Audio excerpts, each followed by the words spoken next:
conduz a sua categoria e unificar a luta para derrotar esse ataque da reforma da Previdência e trabalhista do governo Temer. Eu também queria informá-los que ontem o CEP fez uma reunião com alguns sindicatos e nós formalizamos a criação de um comitê municipal contra as reformas da Previdência e trabalhista. O Sindicato dos Bancários, o Sind Saúde, a UERJ, né, os estudantes presentes, porque a moçada tem a energia, né, para lutar, tem a garra para ajudar a gente a nos transformarmos em mais jovens ainda, né, que a gente luta o tempo todo. E o CEP. No próximo dia 22 estaremos aqui fazendo uma nova reunião. Mas por que nós fizemos esse comitê? Porque o dia 15 é um dia fundamental dos trabalhadores.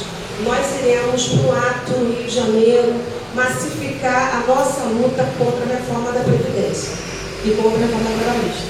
Hoje, no Rio de Janeiro, no Brasil e no mundo também, eu queria ressaltar isso, há um movimento de mulheres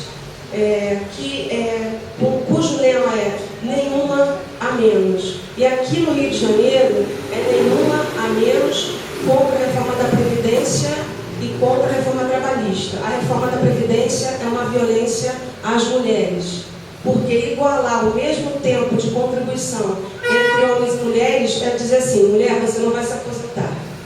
Certo? E nós, como somos mulheres, nós temos uma carga de trabalho muito maior que a dos homens.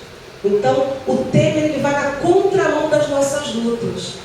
Então, ele não considera essa tripla jornada nossa de trabalho. Estuda, cuida de casa, trabalha. A mulher, né, tem preconceito quando ela entra no mercado de trabalho, que por ela ser mulher, o cuidar faz parte da condição de mulher, os salários são muito mais baixos.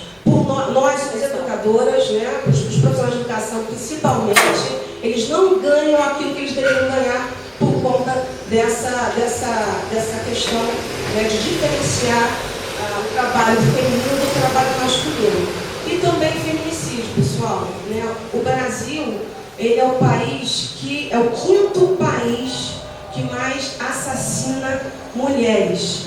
E dentro desse contexto, as mulheres negras são as que mais são assassinadas, né? Pobres e negras. Então, a questão de classe e a questão de cor também. Tem que lembrar disso. E o Brasil, nesse momento que a gente pelo qual a gente passa, nós temos que sempre lembrar também da história das mulheres nas lutas.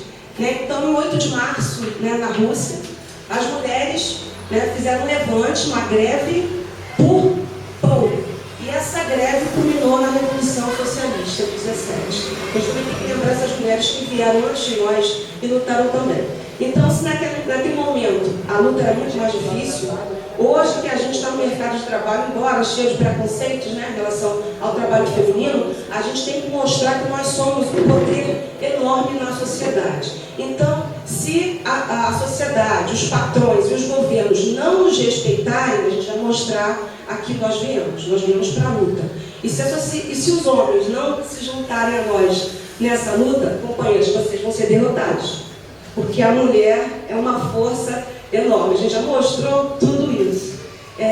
E também eu gostaria de agradecer a presença da Carla do DIEESE, né, que vem nos ajudar. Ela fica no CEP Central, né, na assessoria técnica do CEP.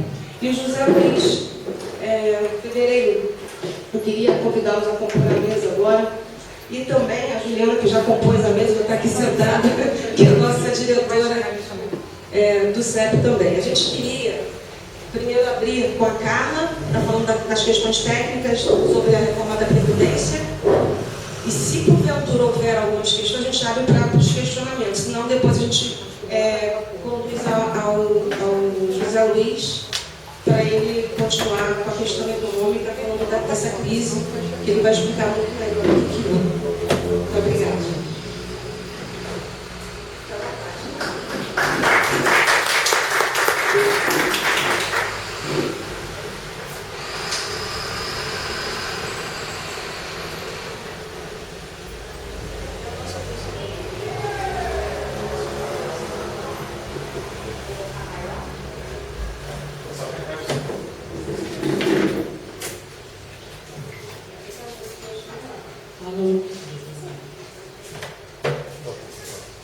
Oi.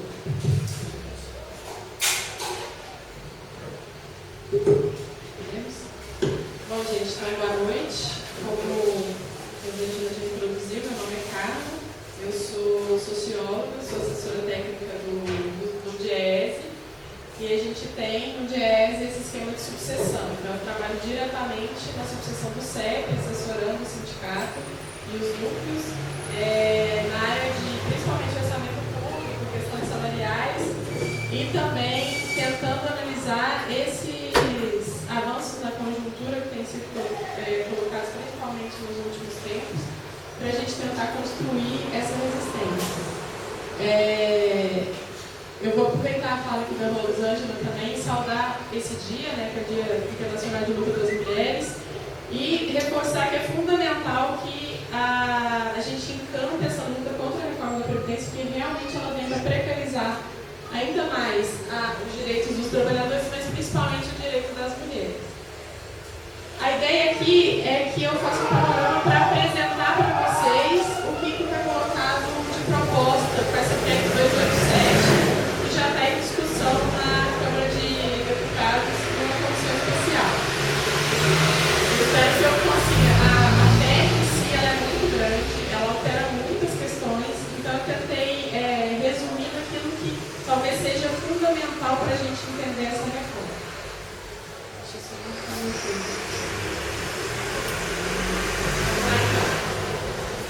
Primeiro, em que contexto, né, que essa PEC ela é apresentada?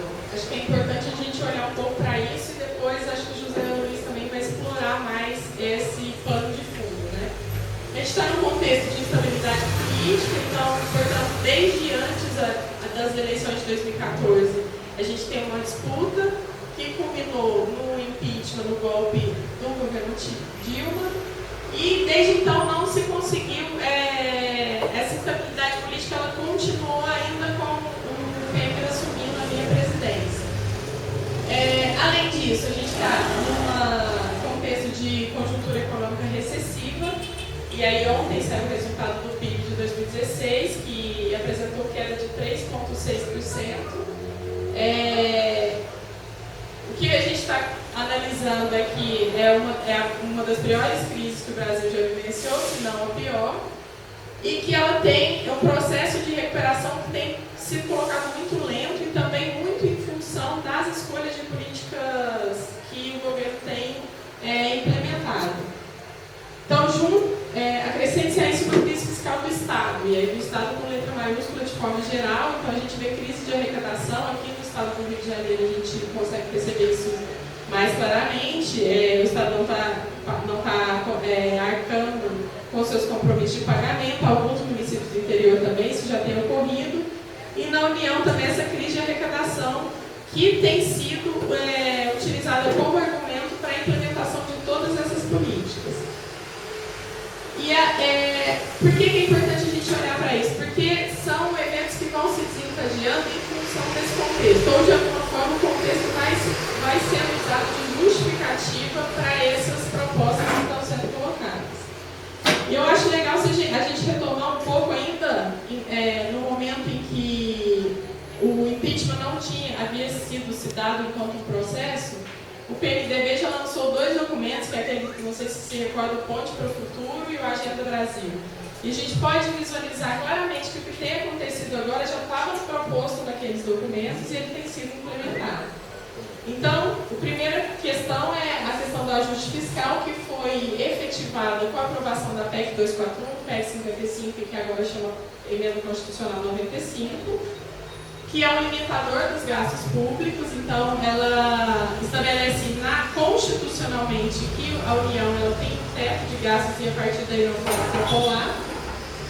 A Lei Complementar 156 de 2016 também, que é o PEC 257, que também tem várias lutas em relação às PLP, que tem a ver com a renegociação da dívida dos estados e que venha também trazer essas contrapartidas de teto dos gastos para os estados, porque até então a Emenda Constitucional 95 dizia respeito só à União.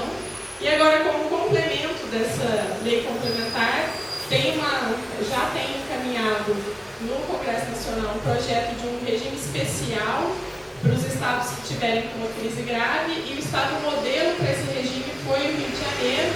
O Meirelles, que é o nosso ministro da Fazenda, esteve conversando com a equipe econômica aqui do estado para justamente montar essa possibilidade de regime que liberaria receita através do corte não do corte, mas da anulação do pagamento da dívida durante algum tempo, da dívida estadual com a União, e com isso várias contrapartidas seriam exigidas, estão sendo exigidas.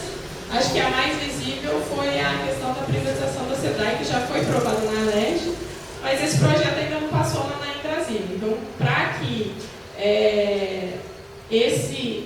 essa possibilidade de entrada nesse regime especial do Estado, ele precisa ser aprovado lá em Brasília. Então, tem uma autorização de privatização da ALERJ, que na verdade é uma federalização para depois privatizar, mas ela ainda não, o processo ainda não se deu.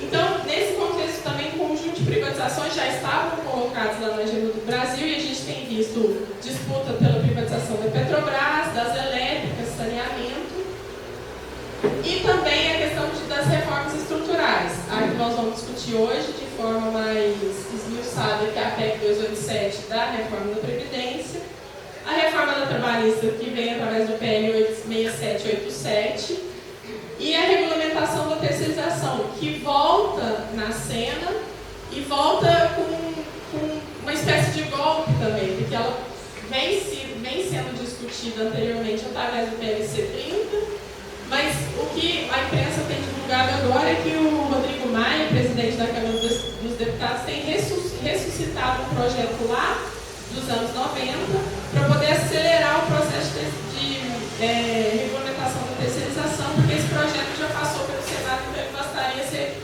reaprovado na Câmara para envio para sanção.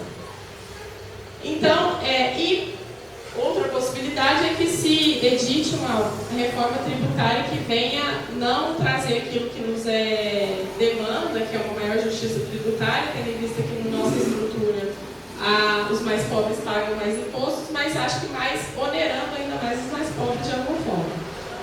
Então a gente consegue perceber que o contexto estruturado aqui é de ataque por todos os lados. E aí a necessidade da classe trabalhadora se unificar, e também estava na fala da Rosângela, para a construção de uma resistência a todos esses ataques que irão prejudicar em muito as condições de vida e de trabalho da classe trabalhadora. Então, seguindo um pouco para a questão da reforma da Previdência, quais são os argumentos que o governo utiliza? Eu não vou entrar muito, vou deixar para os amigos explorar melhor, mas só para a gente saber onde que a gente está caminhando. Então, os argumentos que o governo utiliza para propor essa reforma. Primeiramente, a necessidade do corte dos gastos em função dos limites estabelecidos lá pela PEC 241.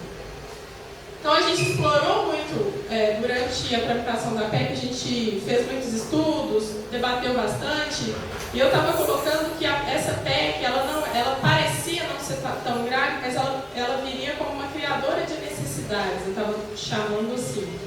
Por que criadora de necessidades? Porque a partir do momento que você estabelece constitucionalmente, que você tem uma restrição de gastos, você tem a desculpa para fazer outros cortes. Então, como os benefícios previdenciários são os gastos que mais consomem, os gastos que mais consomem o orçamento da União, é imprescindível, tendo em vista que a gente tem um teto, que a gente reforme a Previdência para que esse gasto seja controlado, senão ele toma conta de todo o gasto possível de acordo com o que estabeleceu a PEC. E para além disso, daqui a pouco a educação também vai começar a tomar muito gasto e vai ser imprescindível que a gente faça parcerias públicas e privadas nas universidades de forma ainda maior, daqui a pouco vai cobrar mensalidade. Então, por isso que eu estava dizendo que, de alguma forma, apesar de a gente não conseguir visualizar na tramitação dessa PEC a gravidade que ela trazia, ela já era criadora dessas necessidades. O segundo argumento é a questão do envelhecimento da população, que é muito debatido e que o pessoal que trabalha com demografia questiona muito, porque o argumento que o governo se utiliza é de que a Europa, por exemplo, a idade mínima é bem maior do que aqui, mas a gente tem um contexto muito diferente do contexto europeu. A Europa, ela envelheceu nos anos 90 e a gente ainda vai envelhecer daqui uns anos para frente. Demograficamente, a população brasileira não é considerada envelhecida.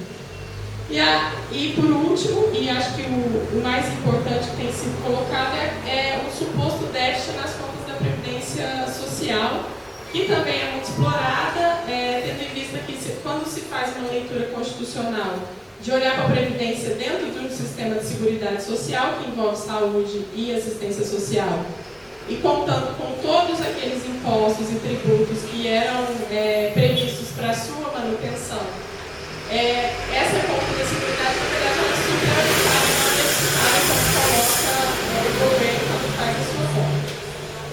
Então, esses são os principais 3 argumentos que são colocados para a necessidade da reforma, né? Então, quais são as principais alterações que traz a reforma da Previdência? A primeira delas é a convergência das regras entre o regime próprio de Previdência Social e o regime geral de Previdência Social. O regime geral é o INSS, é aquele regime que abarca os trabalhadores de carteira assinada e também os trabalhadores dos municípios que não têm regime próprio.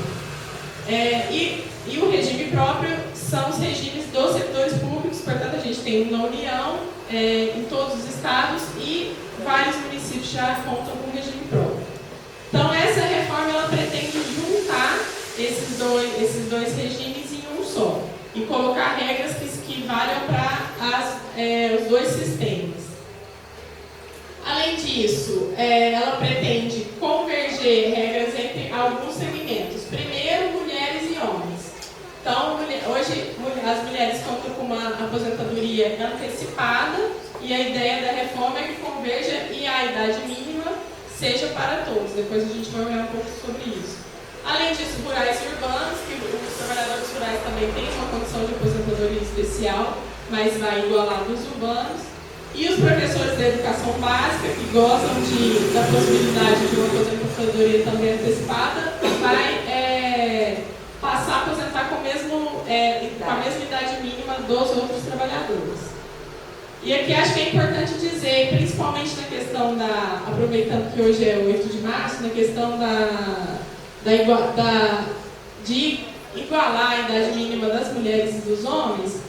Em 2016, o IPEA publicou um estudo que tentou olhar para o tempo de trabalho gasto entre homens e mulheres no trabalho doméstico. Então, eles fazem uma comparação de 10 anos, 2004 e 2014. De 2004 para 2014, o tempo de trabalho gasto pelas mulheres no serviço doméstico, isso é semanal, diminuiu um pouco, de 27,1 horas para 25,3 semanais, apesar do trabalho externo fora de casa ter aumentado. Em relação aos homens, o tempo de dedicação se manteve inalterado, 10,9 horas semanais. Portanto, os homens dedicam horas de trabalho em casa menos da metade do que dedicam as mulheres.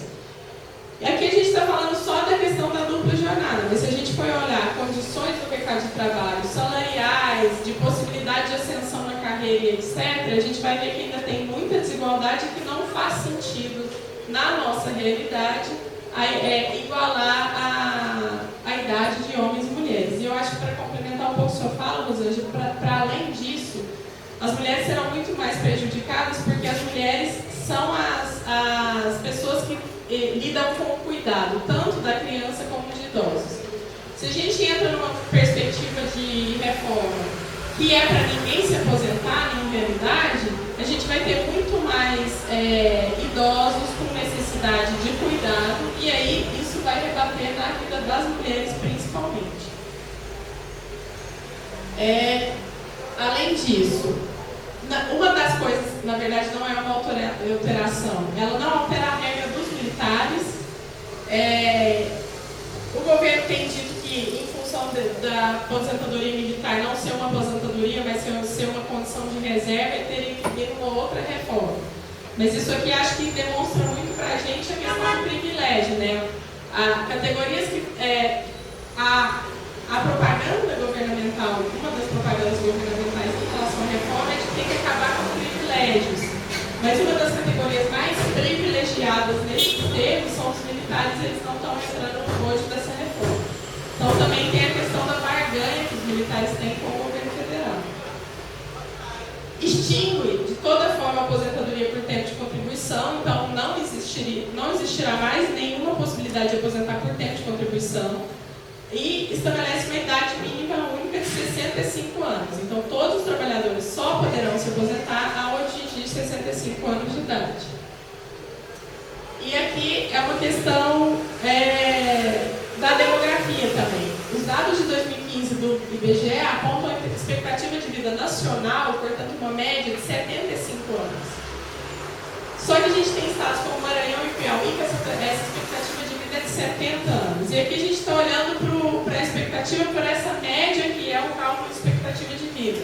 Se a gente abrir isso para condições de trabalho, para além do que está dado aqui, a gente vai ver que tem trabalhadores com condições de trabalho muito mais agravantes e que morrem muito mais rápido. Então, a gente estabeleceu uma idade mínima sem olhar essas especificidades, inclusive de uma crueldade sem tamanho.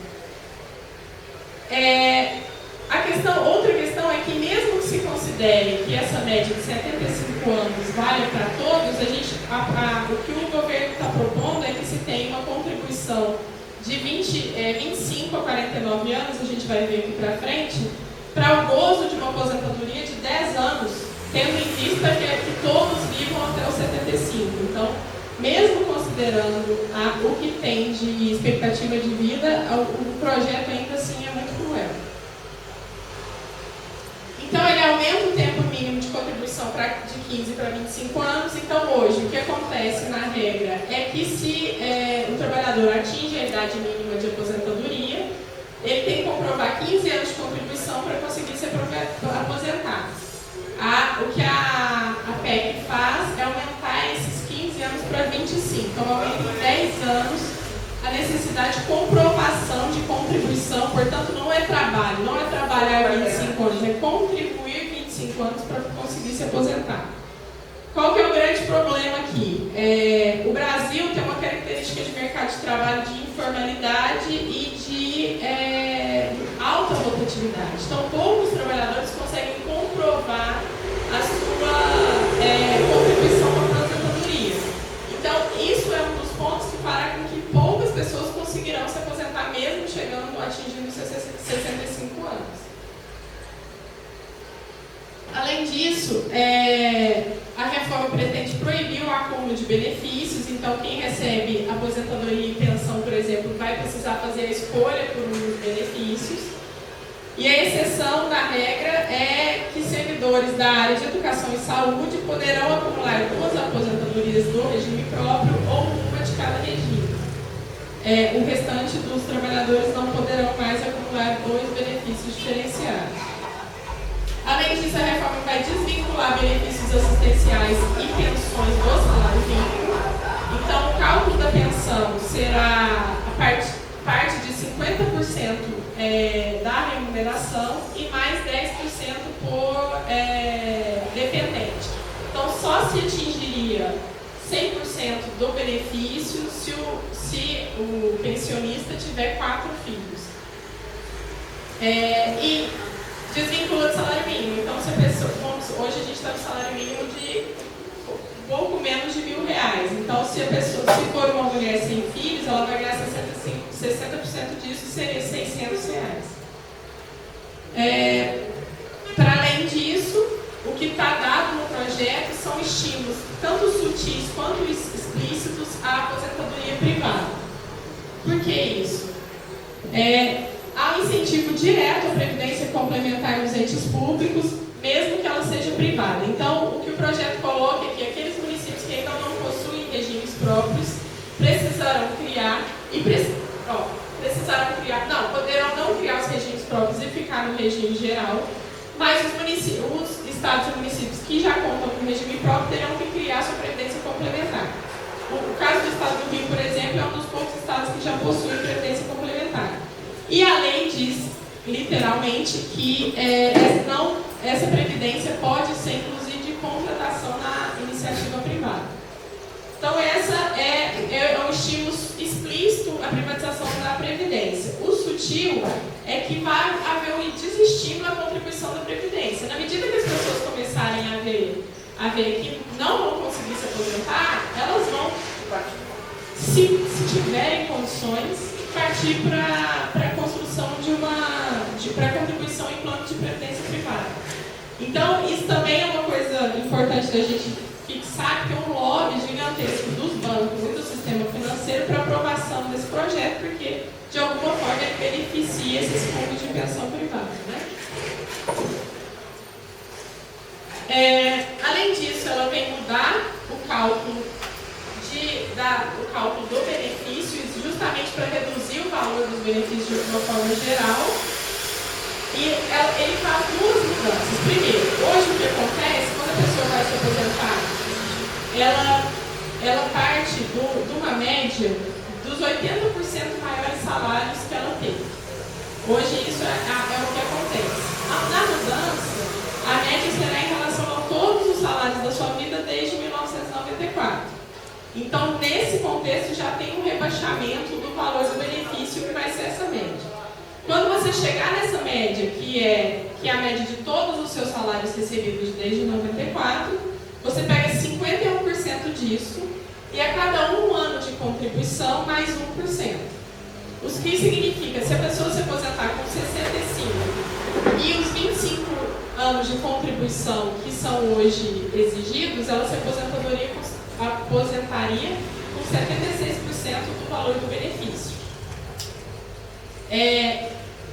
E o que isso significa na prática é que só será possível ter acesso à aposentadoria integral com 49 anos de contribuição. Portanto, para se aposentar com a aposentadoria integral na idade mínima de 65 anos, a pessoa precisaria começar a contribuir com 16 anos e não deixar de contribuir nem um mês. Então, você imagina uma pessoa que trabalha 49 anos e nunca seja demitida, nunca troque de emprego e nunca tenha que ter estado na informalidade de alguma forma. Isso é quase impossível. É quase não, diria que é impossível. Os únicos que gozariam dos direitos adquiridos serão aqueles que hoje já acumulam todos os pré-requisitos para aposentadoria. Esses são os únicos que estão fora do que está dado de regra no projeto.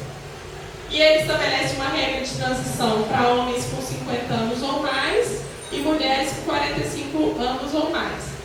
É importante dizer que as regras de transição elas dizem respeito só para o tempo de contribuição e não para o benefício que você vai receber. O benefício, mesmo para aqueles que estão inseridos na regra de transição, já vai valer a nova regra de cálculo do benefício.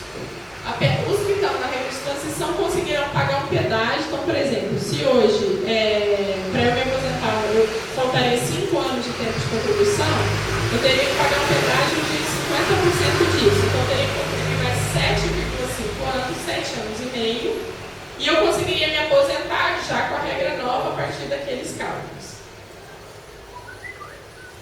Em relação ao regime próprio da Previdência Social, como a gente está falando aqui com a maioria de servidores públicos, eu acho que vale a pena dar uma olhada mais na questão do regime próprio. Ele vai equiparar, a ideia é que se equipare os valores dos benefícios do regime próprio com o regime geral. Então, o regime próprio, que até então não tinha teto, passa a valer o teto do regime geral, que hoje está fixado em R$ 5.189,82. Uma coisa que eu já falei é que obriga os municípios a implementar a previdência complementar, que pode ser contratada no sistema privado, obriga a criação de uma lei de responsabilidade da gestão previdenciária e garante que os ingressantes no serviço público, retira do direito dos ingressantes no serviço público depois de 2003 a paridade e a integralidade que estão garantidos na regra atual. Isso vale também para quem entrou antes disso, mas que não está na regra de transição. Então, as pessoas que entram depois de 2003 perdem a paridade e a integralidade dos benefícios de acordo com o pessoal da ativa. Então, ainda sobre a regra de transição do regime próprio, mesma coisa, para homens acima de 50, mulheres 45. Diz respeito às regras de acesso, como eu havia dito, e o valor já será calculado com base na forma introduzida pelo projeto de emenda. Uma exceção são aqueles servidores que ingressaram no serviço público até 2003, com idades acima do corte de transição. Esses poderão preservar o direito a uma aposentadoria calculada pelas regras de integralidade e paridade. E o pedágio, como eu já havia dito, é 50% do tempo de contribuição. Ainda sobre a regra de transição. Para que o servidor, mesmo que ele tenha 45 anos, mais de 45 anos se for mulher, e mais de 50 se for homem, para ele ter direito à regra de transição, ele tem que ter pelo menos 20 anos de serviço público. Então não é somente a idade. E para os que ingressaram no serviço público até a promulgação da Emenda Constitucional 20 de 98, aí esses poderão optar por uma redução de idade mínima, 60 anos homem, 50 anos, 55 mulher, de um dia de idade para cada dia que exceder o tempo de contribuição. Então, por exemplo, se o servidor poderá se aposentar com 58 anos de idade se ele tiver contribuído em 2 anos a mais do dia 37 anos. Isso para aqueles que conseguiram entrar nessa regra de transição. E a regra de transição para professores e servidores policiais que tiverem direito à aposentadoria especial suprimido, 5 anos a menos, idade de 60 e contribuição de 20 anos. Então, tem essas especificidades também no caso de professores e policiais, se eles tiverem entrado, aqueles que tiverem entrado nas regras de transição. E aí eu trago aqui um exemplo que eu acho que ele é bem ilustrativo do que pode ocorrer no caso da aposentadoria de uma professora. Então, uma professora que ingressou no Serviço Público da Educação Básica antes de dezembro de 98, com 20 anos, ela poderia se aposentar com 25 anos de magistério, portanto com 45 anos. Como ela vai estar com 40 anos de idade em 2017, e ela não entra então na regra de transição, se a PEC é aprovada, ela não estará submetida às regras de transição e terá que trabalhar até os 65 anos de idade, o equivalente a 20 anos a mais do que a regra de quando ela ingressou no serviço público. Então, no momento que ela trabalharia 25, ela passa a ter que contribuir 45 anos. Além disso, ela vai perder o direito à integralidade, o benefício da aposentadoria igual ao último salário do cargo ocupado, e da paridade, que é a função futura do benefício igual ao salário dos ativos. Então, acho que esse exemplo é bem esclarecedor do que vem propor reforma, né? Uma pessoa que poderia se aposentar depois de 25 anos de contribuição, uma professora, ela passa a ter que contribuir 20 anos a mais do que ela contribuiu até agora. Eu trouxe aqui esse é um trecho de uma entrevista da Denise Gentil que eu acho que esclarece bem o que está por trás dessa reforma. Ela diz o seguinte, de 19 de fevereiro, esse trecho.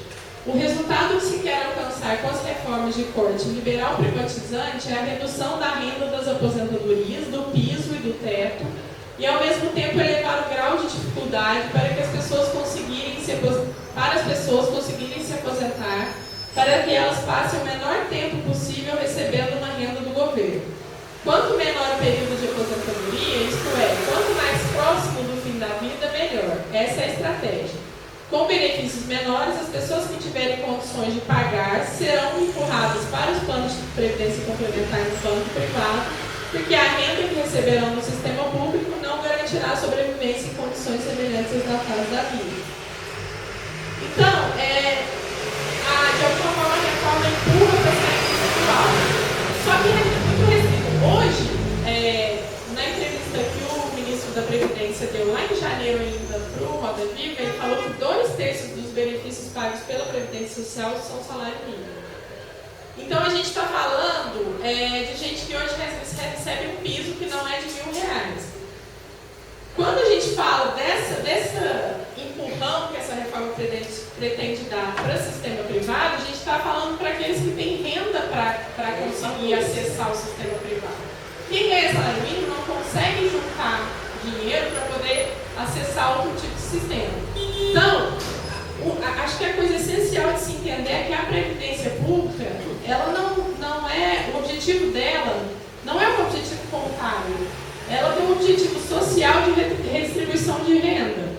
E quando a gente corta com essa lógica, que é o que está sendo feito, eles estão olhando para a Previdência como se fossem tabelas de receitas e despesas, e não é isso, tem uma importância significativa na sociedade, a gente vai jogar muitas pessoas para a condição de miséria, visto que essas pessoas não conseguirão se aposentar. Acho que o dado interessante para a gente pensar em relação aos municípios é que teve uma pesquisa que, se eu não me engano, é de 2013, que demonstrou que mais de 70% dos municípios brasileiros, os valores pagos pelo INSS superam muito o fundo de participação dos municípios que eles recebem. Então, isso, inclusive, gera renda para o município e, portanto, gera arrecadação pública. Então, se a gente quebra com essa lógica, a gente vai aprofundar uma crise fiscal e aprofundar também uma crise financeira. E aí a gente atentar para o fato de que essa é uma reforma perversa, mas tem outras para vir, como eu já havia dito. Então, a reforma trabalhista, que é importante acompanhar, que também já está sendo discutida na ordem do dia. A terceirização, e aí o PL que eu havia falado dos anos 90, que o Rodrigo Maia ressuscitou, é o 4.320, que ele é ainda mais cruel do que o PLC 30.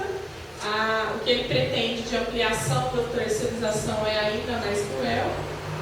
E o que a gente pode ficar atento com uma possibilidade de uma reforma tributária. E saiu na imprensa ainda em janeiro uma reportagem dizendo que as empresas estavam preparando uma proposta para reformar os impostos em 10 anos. Então, se reunindo Fiesp e etc., para fazer uma proposta de reforma tributária que, claro, irá beneficiar as empresas e cada vez mais prejudicar os trabalhadores e aqueles que dependem de alguma forma do Estado. Então, acho que só para demonstrar que os ataques têm vindo em todas as frentes e que a gente precisa acompanhar para poder dar conta da resistência. E é isso, gente. Espero que tenha sido claro para vocês. E qualquer pergunta,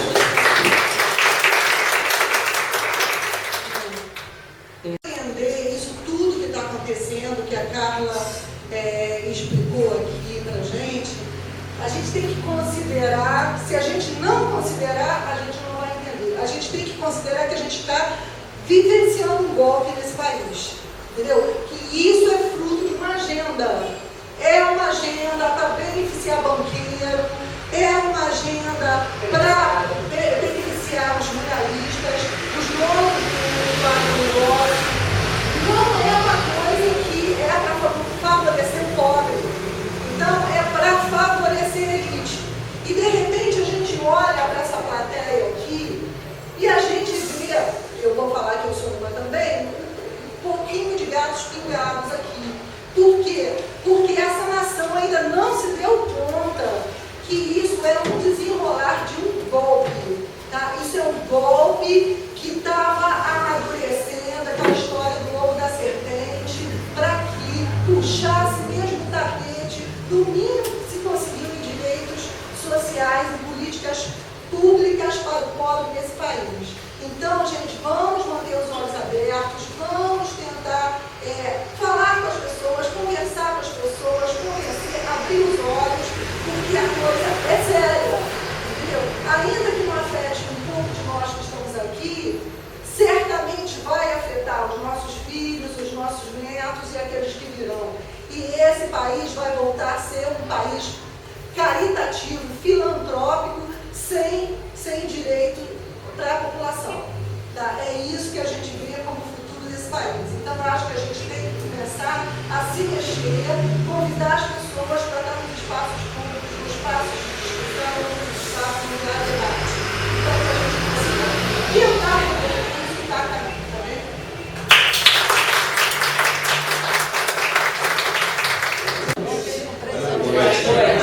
Bom, o dia tem 24 horas, né? Se o Temer ainda não reformou isso. Esse cenário está acontecendo no meio de uma crise crise econômica, que é a maior crise que o Brasil já teve, comparável à crise de 29. Do ponto de vista da queda do produto interno bruto, cerca de 8% em 2 anos, é a maior crise da história, inclusive maior do que a crise de 29. E por que é que nós tivemos uma crise desse tamanho? Em 2013, nós começamos a ter uma perda de dinamismo na economia brasileira. Por quê? Porque, de um lado, as cotações internacionais de produtos primários, centrais na nossa pauta de exportação, começaram a cair. Isso significou alguma perda de entrada de renda externa. O consumo das famílias, pela elevação do endividamento, que na média passou de 20% do PIB em 2003 para 50% do PIB em 2013, também atingiu um certo limite de esgotamento. 2013 já foi um ano de crescimento econômico muito baixo. 2014 já foi um ano de uma pequena queda no produto interno bruto. Os economistas dominam a técnica de enfrentar uma crise. O que é uma crise? Uma crise é quando o conjunto de produtos e serviços produzidos por uma economia não é vendido na sua totalidade. E isso faz com que a produção caia e isso provoca uma coisa chamada recessão. Bom, o que é uma crise? Como é que ela se manifesta? Se alguém começa a gastar menos porque perdeu o emprego ou porque não teve reajuste de salário, se ele gasta menos, alguém está recebendo menos. Quando chega uma crise, você só consegue contornar a crise se você tiver algum agente econômico que tenha capacidade de aumentar o seu gasto. Com a receita aplicada pela Dilma através do Levi, a partir de final de 2014, e pelo Meirelles, que é uma recomendação de corte de gastos, não apenas para a União, para os Estados e para os municípios, mas o discurso da austeridade é um discurso geral. E aí ocorre o seguinte círculo vicioso. Quando todos os agentes econômicos cortam gastos, todos perdem receita. Porque o meu gasto é a receita do outro. Se eu paro de frequentar o restaurante para de vender a refeição. Se o Estado corta o seu gasto, ele para de fazer obras, a empresa que tinha um contrato com o Estado perde essa receita e demite seus funcionários. Se os funcionários perdem o emprego, eles param de consumir. Então, quando todos fazem um ajuste fiscal ao mesmo tempo, famílias, empresas, municípios, Estado e União, todos perdem receita. E foi exatamente o que aconteceu. O Joaquim Levy aplicou um ajuste fiscal nas contas da União brutal. Cortou despesa da União como não acontecia há muitos anos. E o déficit fiscal primário da União em 2015 aumentou. Por quê? Porque a queda da receita foi maior do que o corte de gastos, como costuma acontecer em situações desse tipo. Bom, mas eles são idiotas? Alguns podem ser, mas outros não. Outros não. Porque uma crise desse tamanho, aprofundada depois pelo Meirelles, ela tem uma funcionalidade. Há muitos anos que a direita tenta fazer a reforma conservadora do Estado. Delfim Neto tem um artigo publicado há um mês e meio atrás, onde ele diz que as reformas do Temer são necessárias desde o final dos anos 80. O que é que aconteceu no final dos anos 80? A Constituição de 1988, que universalizou direitos, que estendeu a aposentadoria ao campo, que criou o LOAS, o benefício de prestação continuada para idosos a partir de 65 anos sem renda, criou uma série de direitos sociais, um embrião do que um dia poderia ser um Estado de bem-estar social, ainda longe disso, conseguiu universalizar um conjunto de direitos, fruto de uma década de profundo avanço das lutas sociais que foram nos anos 80, e isso já era contestado desde aquela altura. Mas eles não tinham força política para fazer. A crise lhes deu a oportunidade de fazer a reforma conservadora do Estado e a oportunidade de privatizar o que resta de empresas públicas em alguns estados importantes. O objetivo era a SEDAI no Rio, a CEMIG em Minas, o Banrisul do Rio Grande do Sul, a Companhia de Águas e a Companhia de Gás do Rio Grande do Sul. Por quê? Por que é que agora eles conseguiram as condições para isso? Porque Porque a política desenvolvida pelo Levi, aprofundada pelo Meirelles, quebrou os estados. E ao quebrar os estados e os municípios, cria uma situação onde é chantagem explícita. Não há como o Estado do Rio sair da crise sem auxílio federal. Não tem milagre. A dívida ativa do Estado ela é grande, mas boa parte dela é morta. Assim, quem gosta de música deve se lembrar das casas Edison, muito famosa, fundada em 1902, foi a primeira empresa a importar gramofones. Ela fechou em 1960 e está inscrita na dívida ativa. É evidente que essa dívida ativa está morta, né? Ela não é ativa, é uma dívida inativa. A Transbrasil, a Vasco e a Vale são grandes devedores da dívida ativa da União. Também não vamos receber, né? Vamos falar sério aqui. Então não há solução a não ser a União. E por que a União tem capacidade de resolver o problema? Porque, veja, se você ganha 3 mil reais por mês e gasta 3.500, você tem um problema. É melhor que você corte gastos. Se uma empresa fatura 100 mil reais por mês e gasta 110, essa empresa tem um problema. Ela precisa reduzir custos. Se uma prefeitura arrecada 1 milhão e gasta 1 milhão e 100, a prefeitura vai quebrar, é uma questão de tempo. O Estado, se ele arrecadar 1 bilhão por mês e gastar 1 bilhão e 100, ele vai quebrar. A União não. Por quê? Porque a União tem a sua dívida na moeda que ela própria emite. Então ela não quebra, por definição não quebra. Se eu emitisse reais, eu poderia gastar 10 e ganhar 8. E aí eu emitia mais 2 e pronto, mas eu não emito reais. Quem emite é o Banco Central. Quem emite é o Tesouro Nacional. É a União. Então só a União tem capacidade de lidar com o déficit fiscal para enfrentar a crise. Quando a crise se manifesta em 2014, toda a ciência econômica recomendaria que a União aumentasse o seu gasto público, aumentasse a sua demanda para movimentar a economia e, consequentemente, aumentar a sua própria arrecadação no segundo momento. É a forma de sair da crise. Nós aprendemos isso desde os anos 30, quando a crise foi enfrentada nos Estados Unidos com uma política de gasto público conduzida pelo presidente Roosevelt. Porque o presidente anterior, o Roosevelt, enfrentou a crise em 29 cortando gastos, ou seja, ele aprofundou a crise.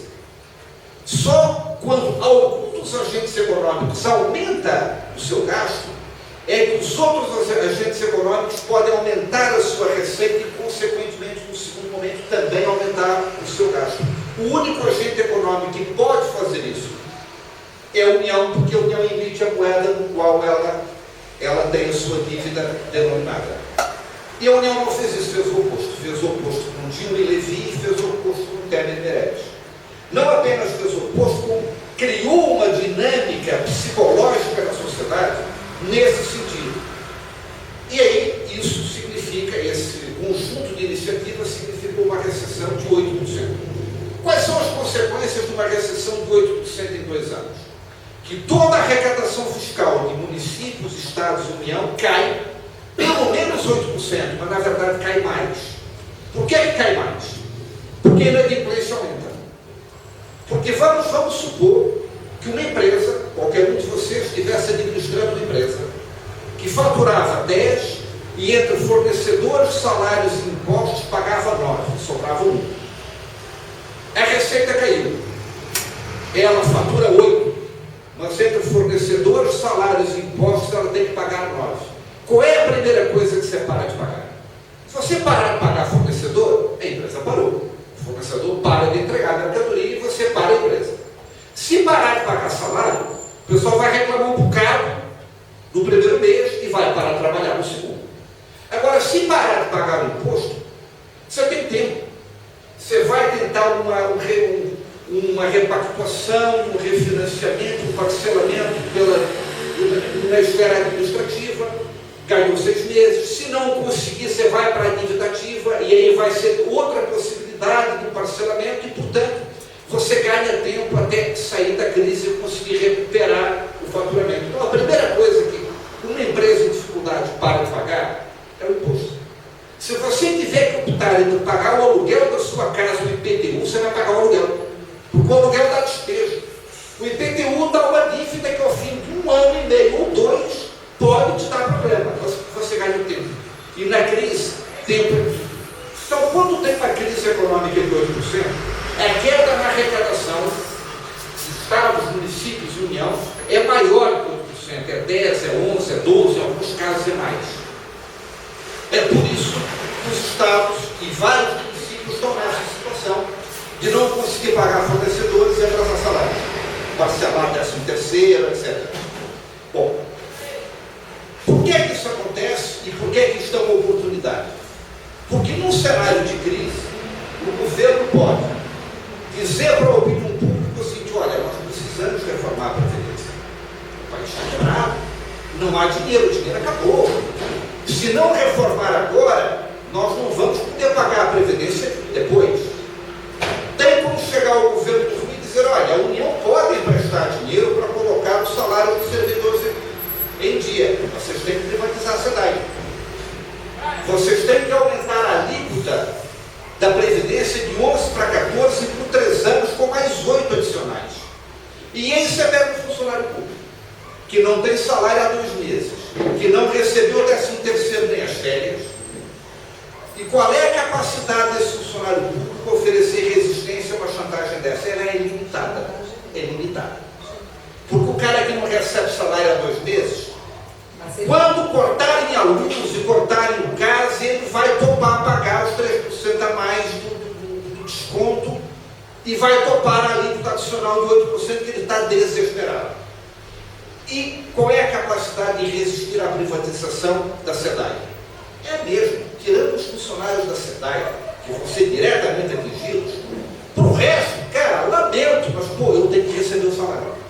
Então a crise é a oportunidade para eles completarem o processo de privatização dos serviços públicos ainda sob controle público e fazerem a reforma conservadora do Estado, que é o que a Carla brilhantemente apresentou aqui, que é ter um discurso para o senso comum.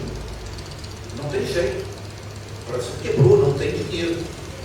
Se nós olharmos as contas de acordo com o que a Constituição previa, em 2015 as contas estão consolidadas. O financiamento da Previdência Pública era feito com as contribuições previdenciárias e receitas de natureza fiscal, o COFINS, a contribuição social sobre o lucro líquido, a receita de loterias, o PIS/PASEP. Isto era o que financiava a Seguridade Social, entendida no seu todo, ou seja, aposentadorias e pensões, a saúde pública e os programas assistenciais. Isto tudo compõe a Seguridade Social e tem um conjunto de mecanismos de financiamento que comporta contribuições previdenciárias e contribuições de caráter eminentemente fiscal. Por que foi pensado assim? Foi pensado assim porque nenhum sistema de seguridade social se segura no tempo apenas com a contribuição previdenciária. É necessário receita fiscal. E por que o governo, não é apenas esse, desde o governo do Lula e da Dilma e do Fernando Henrique, apresentavam a conta de uma outra forma? Porque querem esconder da população que nós temos alternativas pelo lado da receita. Nós podemos agregar novas fontes de financiamento se isso for necessário. A Previdência Pública não tem que se manter apenas com a contribuição previdenciária. E eu vou voltar a esse assunto um pouco mais tarde, porque assim, esse debate é importante. Aí eles dizem uma outra coisa. Há um problema demográfico.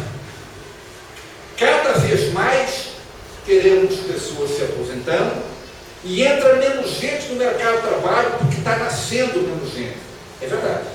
Isso projeta um problema a futuro, um problema de sustentabilidade do nosso regime previdenciário a futuro. E eu acho que regimes previdenciários não são imutáveis. A gente tem que estar permanentemente preocupado com a solvência do sistema previdenciário. Mas isso há uma coisa que ninguém leva em conta. É verdade que daqui a 20 anos, ou 10 anos, ou 15, ou 20, ou 30, o percentual de pessoas aposentadas em relação às pessoas ativas será maior. Portanto, em tese, menos gente terá que sustentar mais gente. Mas o que nunca é dito é que a produtividade do trabalho também aumenta em 20 anos. e que menos gente proporcionalmente terá uma capacidade produtiva maior do que tem hoje, como hoje tem maior do que tinha há 20 anos atrás. Isso é escondido. Isso é escondido. Essa avaliação significa o seguinte: os trabalhadores de daqui a 20 anos, que em vez de serem 8 na ativa para 2 aposentados, pode ser 6 na ativa para 4 aposentados, é possível, mas esses 6 na ativa terão uma capacidade produtiva e uma capacidade de geração de valor maior do que tem hoje. E qual é o impacto que isso vai ter na receita previdenciária e na receita fiscal? E como é que a gente usa as receitas fiscais para poder fazer com que essa maior produtividade no trabalho seja usada para sustentar o regime previdenciário?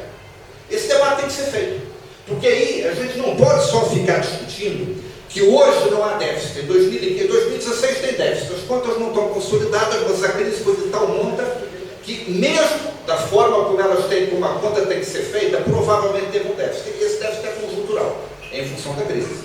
Mas é provável que em mais de 15 anos haja um déficit estrutural da forma como ele é financiado. Nós não temos que discutir o seguinte: tem que fazer esse debate do ponto de vista de agregar fontes de financiamento.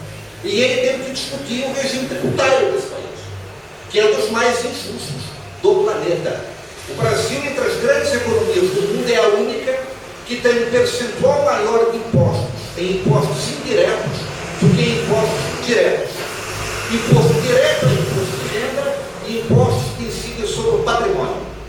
Heranças, IPTU é imposto sobre patrimônio, e imposto direto é imposto de renda. Os impostos indiretos é aquilo que incide sobre produção e circulação e consumo. IPI, ICMS, IOF, um que parece ser um imposto progressista, mas não é, que era a CPMF. A CPMF é um imposto legal, porque paga mais quem tem conta bancária, mentira. Paga mais quem consome o seu salário todo. Por quê? Porque ele vai ser embutido no preço. Quando o produtor de leite compra a ração para a vaca, ele pagou ICMS. Quando ele vende o leite para a cooperativa, pagou ICMS. Quando a cooperativa vende para o supermercado, pagou ICMS. E quando o cidadão comprou o leite, pagou 3 vezes. Paga 3 vezes CPMF, mesmo que não tenha conta bancária. A camada mais rica não gasta o salário todo. A parcela que ela poupa, essa é isenta. Então, até a CPMF, que parecia sobre imposto comum, não é, ele também não é um imposto indireto. Nenhum imposto indireto é socialmente justo. E aí nós temos que discutir 2 coisas que são um absoluto escândalo. Aliás, 3. A primeira é mais óbvia. Nós temos uma progressividade no imposto de renda muito baixa. O nosso teto é 27,5%. É muito baixo. Nos Estados Unidos, aquele país comunista aqui do lado, vai a 45%. Então, nós poderíamos ter uma progressividade no imposto de renda maior. Segundo, o Brasil é o único de 3 países do mundo que, desde os anos 90, não tributa a distribuição de lucros e dividendos. O Fernando Henrique acabou com o imposto de renda sobre a distribuição de lucros e dividendos. E eu posso apostar com vocês o seguinte: se vocês olharem as grandes empresas brasileiras, vocês vão ver os grandes executivos dela, qual é o salário? Pô, o salário do cara é razoável, o cara só ganha 15 mil reais por mês, mas não é nenhum despropósito. Claro que não é um despropósito, porque ele ganha um pacote de ações da empresa que lhe permite receber dividendos no fim do ano de 3, 4 milhões, isento de imposto de renda. Isento de imposto de renda. Então, esses mecanismos fazem com que o nosso sistema tributário seja um escândalo do ponto de vista de justiça social. E o terceiro exemplo: heranças. O teto para tributar herança no Brasil é 8%. Se você deixar 100 milhões de reais, você no máximo é tributado em 8%. No Rio de Janeiro é 4%, agora tem um projeto que aumentou para 5%. Apenas. Nos Estados Unidos, a gente costuma ver, quem já foi aos Estados Unidos, foi em um museu, alguma coisa assim, vê nomes de milionários americanos dando nomes para a aula lá. A aula do museu tal é financiada pela família Rothschild, o hospital tal é do fulano de tal, dono de empresas. Parece que eles têm uma vocação para a filantropia. Não tem. É que aos 60 anos, todo americano milionário descobre uma até então insuspeita vocação para a filantropia. Porque o imposto sobre heranças lá é de mais de 40%. Então o cara prefere distribuir em vida e botar o nome dele numa universidade, num hospital, num museu, no financiamento a uma ONG de luta contra a AIDS ou alguma coisa assim, do que morrer e os filhos pagarem de imposto 40%. Então, assim, essa vocação para a filantropia, ela decorre de um modelo fiscal que é mais justo do que o nosso aqui. Se vocês virem algum milionário medido com filantropia, não se iludam. É pilantropia. Não é filantropia. Ele está dando um jeito qualquer de ganhar um troco a mais. Está dando um jeito qualquer de ganhar um troco a mais. Um financiamento para uma empresa de fachada que ele tem, um negócio que ele escreveu como entidade sem fins lucrativos, mas onde ele emprega a família inteira com salário só. Tem alguma sacanagem no meio. Então, esse é um outro exemplo de como uma reforma tributária tem que ser feita. E se nós pensarmos a sustentabilidade da nossa previdência a longo prazo, mesmo com eventuais problemas no modelo atual, que a questão demográfica estabeleça, nós podemos corrigir isso agregando receitas de natureza fiscal.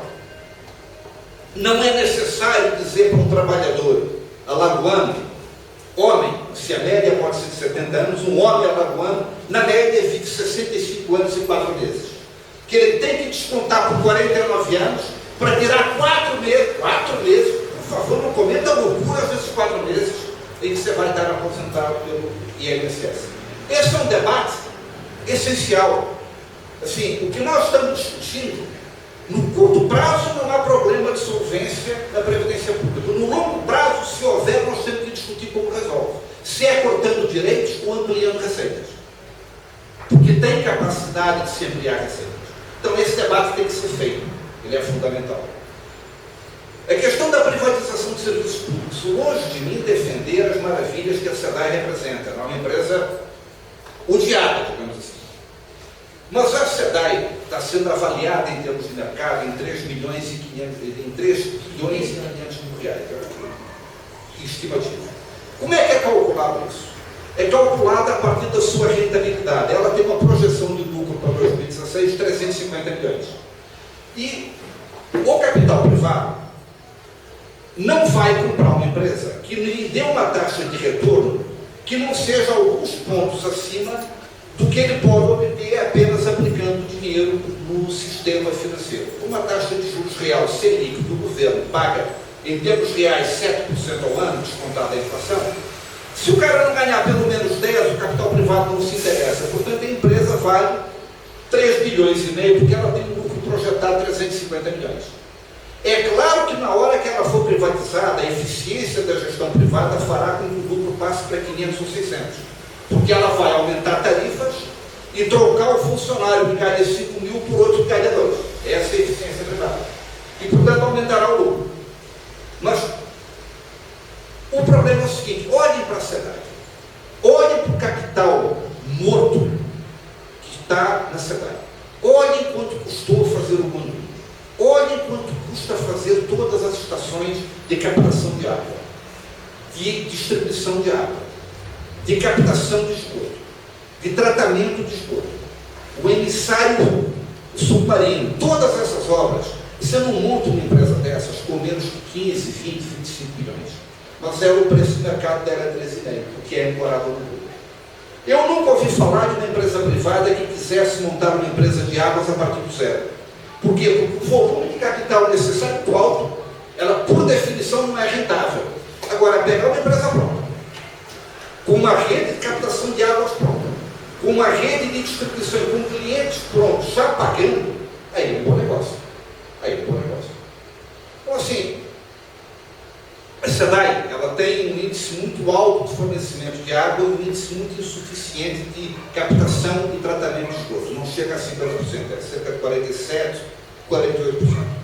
Os investimentos a serem feitos na captação e tratamento da rede de esgoto, e isso é particularmente concentrado nas áreas periféricas, ainda é muito grande. Ainda é muito grande. É da ordem de valores que, do ponto de vista da rentabilidade do investimento privado, não compensa fazer. Portanto, só há duas alternativas. Ou a empresa que comprar a SEDAI não fará, e Belfort Roxo continuará sem ter coleta de esgoto, ou o Estado fará e entregará para essa empresa administrar. Como é o metrô. Quem constrói o metrô é o Estado. A empresa privada apenas administra bilheteria. Mas assim, quem construiu o ramal até a Vaca, quem faz as obras de infraestrutura que são estupidamente caras, é o Estado. Quem reformou o aeroporto do Galeão foi a Infraero, quando a reforma ficou pronta privatizada. Quer dizer, nós temos duas hipóteses. Ou não será feito, ou continuará sendo feito com recursos públicos, mas entregue para a administração privada.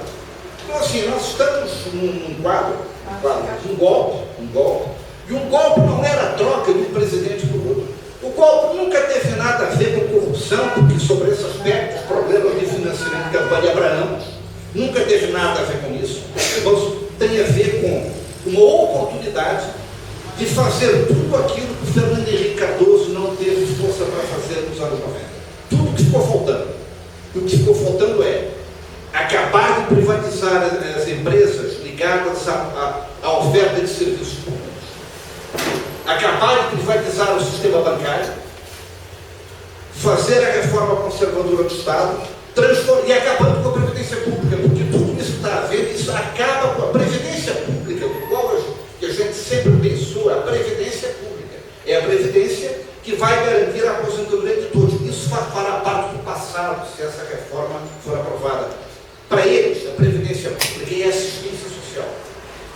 Para eles, o relator no Congresso Nacional do projeto disse isso explicitamente antes de ontem. Cara, a Previdência é para pobre. Quem tem algum dinheiro, faça a sua poupança e se vire. Assim, é transformar aquilo que é uma política universal de aposentadorias e pensões num programa focado apenas na população de baixa renda que não tem recursos para migrar para a aposentadoria privada. E aí, o Marcelo Caetano, secretário-geral do Ministério, foi o cara que elaborou a proposta. A agenda dele é pública. A agenda dele é com quem ele se reuniu. Se pegar a agenda dele de maio para cá, a quantidade de vezes que ele se reuniu com seguradoras, bancos, empresas financeiras, é uma enormidade. Não se reuniu com sindicatos, não se reuniu com representantes dos usuários, se reuniu com os interesses que ele representa, que é os interesses da Previdência Privada. Então, assim, a situação que a gente vive é essa. Agora, ao contrário da PEC 55, que é uma coisa abstrata e difícil de se compreender, embora seja a mãe de todos os problemas, a reforma previdenciária é uma coisa que as pessoas entendem de forma mais fácil.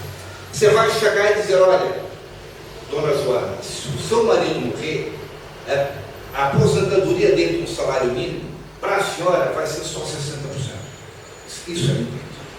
Isso é muito. A sua filha, que tem 32 anos, vai precisar comprovar 49 anos de trabalho para ter direito à aposentadoria integral. Isso as pessoas entendem. Isso entendem.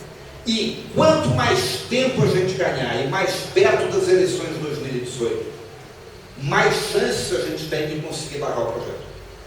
Isso passa por uma ação global, nossa, de fazer o debate, esclarecer o que está em jogo e informar, mas por uma ação local, de pressionar os deputados que são ligados aos municípios, de começar a fazer campanha pública dizendo, olha, em 2018, Teresópolis não vota em deputado que aprovar o corte das pensões.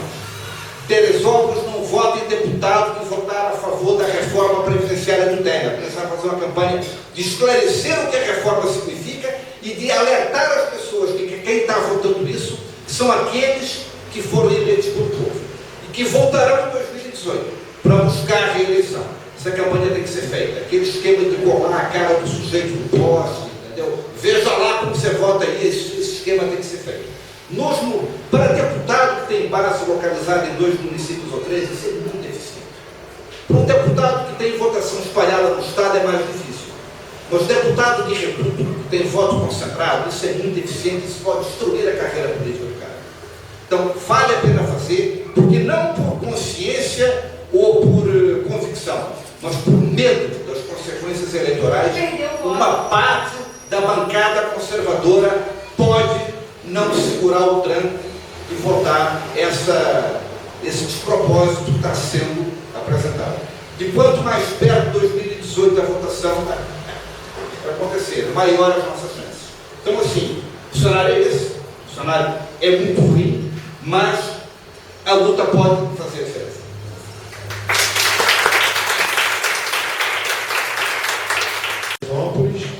Trabalho com resgate de memória e estou secretário de comunicação do pessoal local.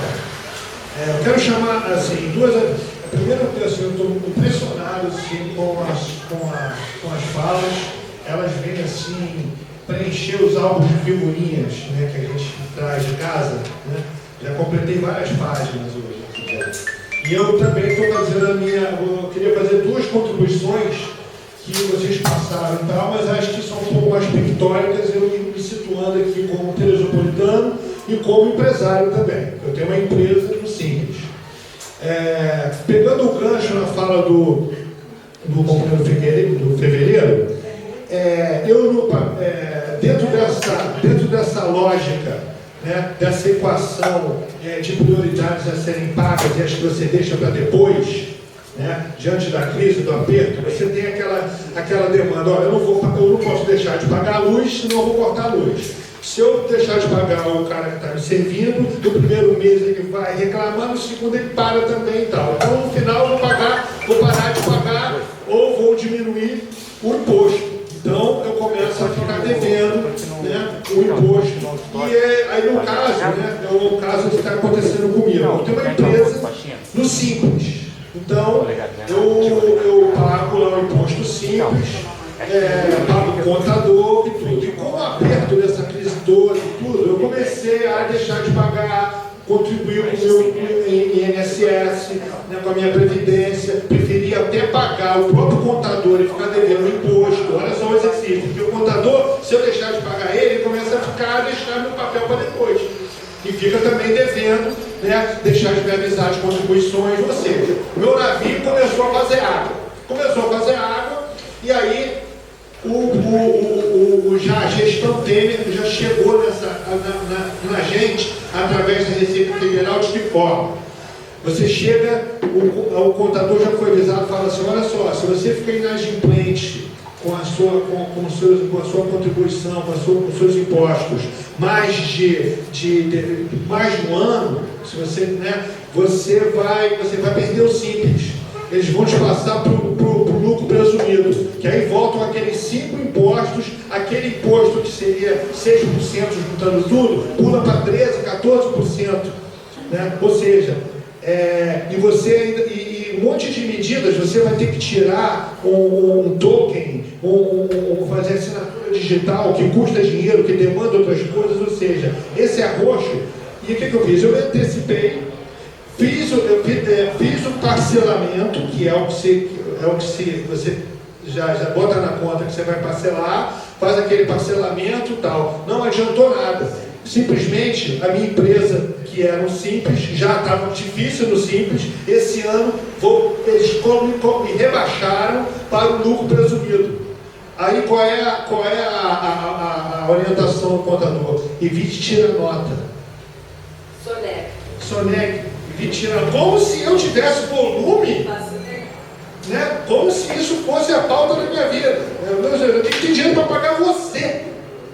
Então, isso é uma coisa que, esse tipo de negociação, ela já não é tão fácil também nesse segmento, porque você está sendo arrochado pela Receita.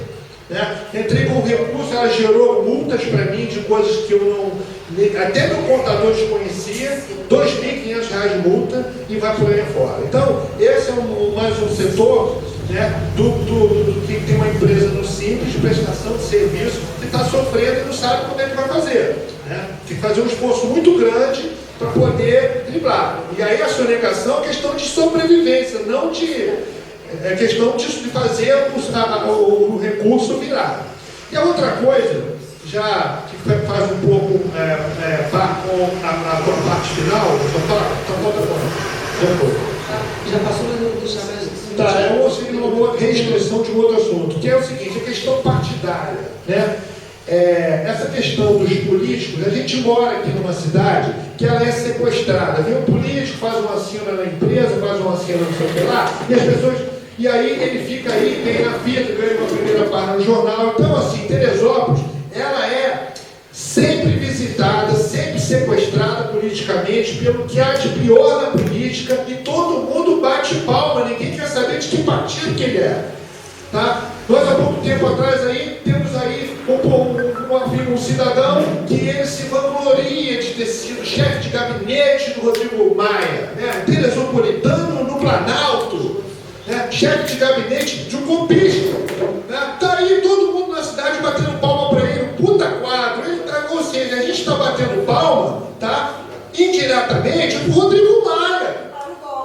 Tá? A gente está batendo palma para o golpe, mas ele posa de uete, ele já foi mental uete, é um cara querido por todos, entendeu? É assim vai, você tem aí, você vai saber quem é o cara do Solidariedade. Solidariedade é o partido dos mais golpistas, que está aí nas entranhas. Nós temos ali políticos que vão lá para Solidariedade botar azeitona na empada do Solidariedade, e do PSDB, e do PMDB. Nós temos funcionário da SEDAI, filiado ao PSDB, que é contra a venda da SEDAI porque é conveniente para ele. Mas na hora que se ele tivesse a sorte de se eleger, ele ia estar lá na Câmara, né, atendendo e beijando a mão dos entreguistas que viessem visitar Teresópolis e ganhar voto.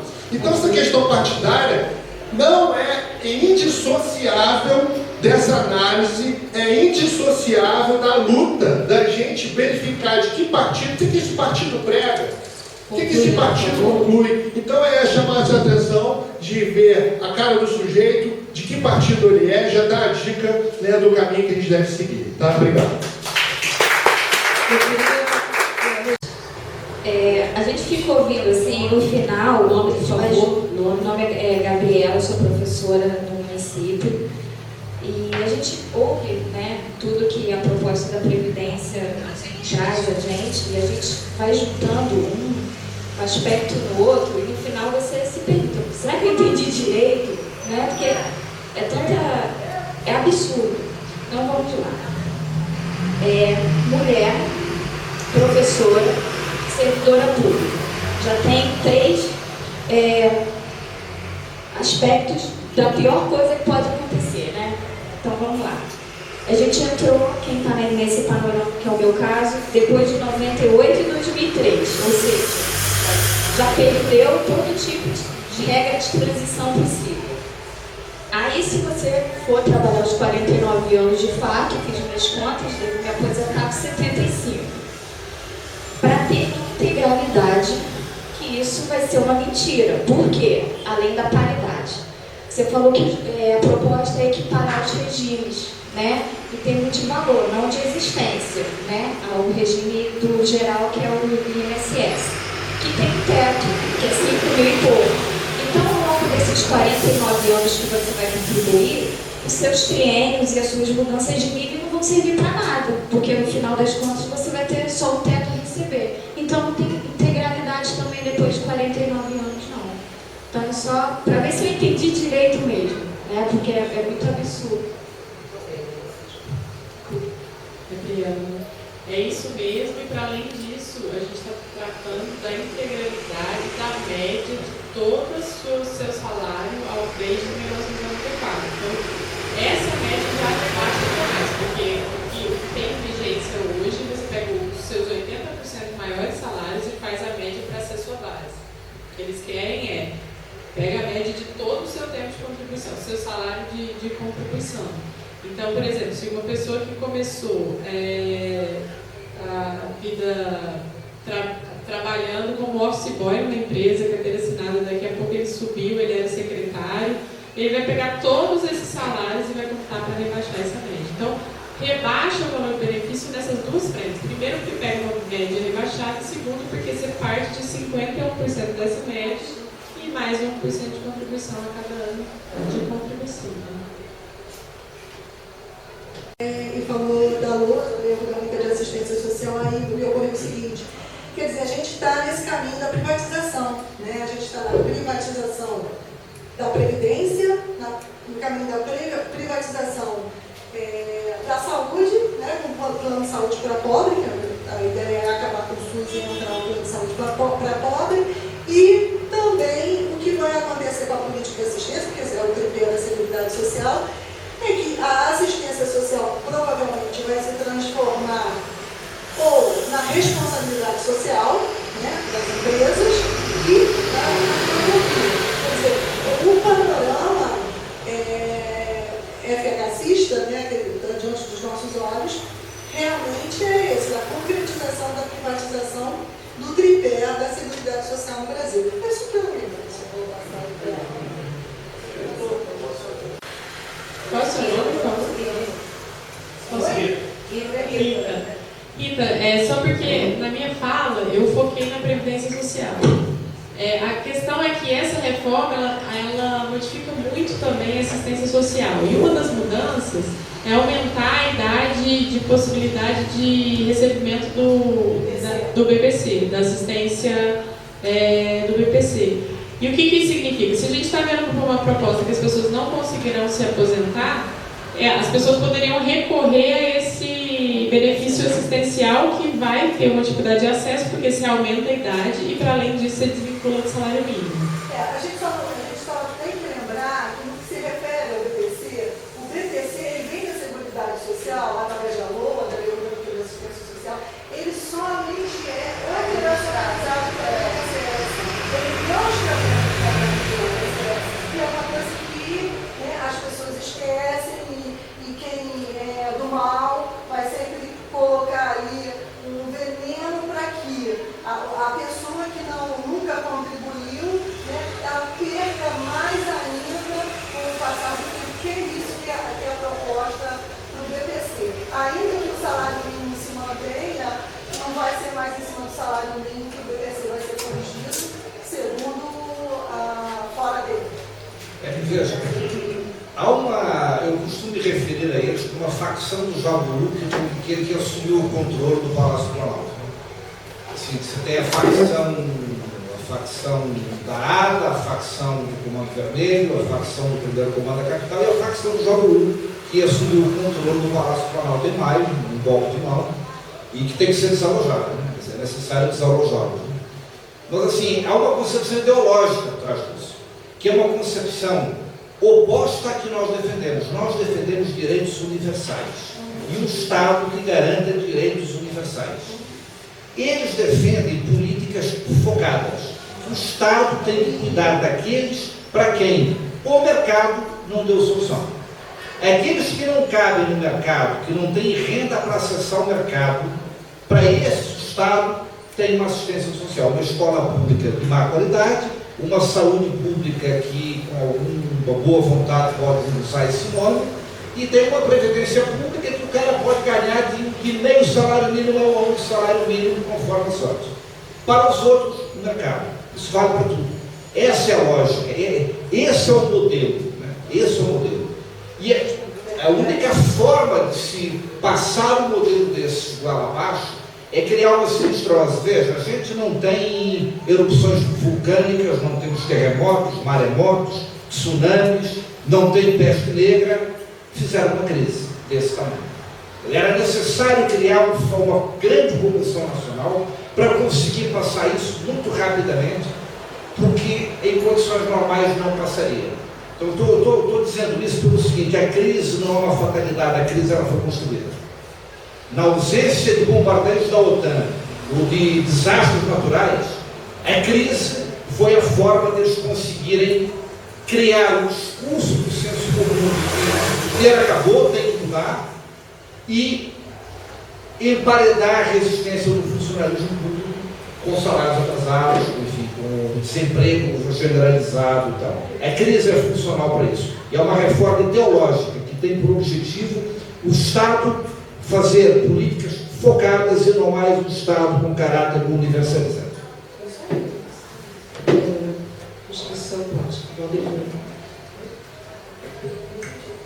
Boa noite, pessoal. Eu me chamo Valdevinho Antur, sou estudante, sou militante da UET e da UFPC, e eu queria que vocês comentassem um pouco sobre os impactos que a unificação entre os fundos privados e públicos de previdência vão causar.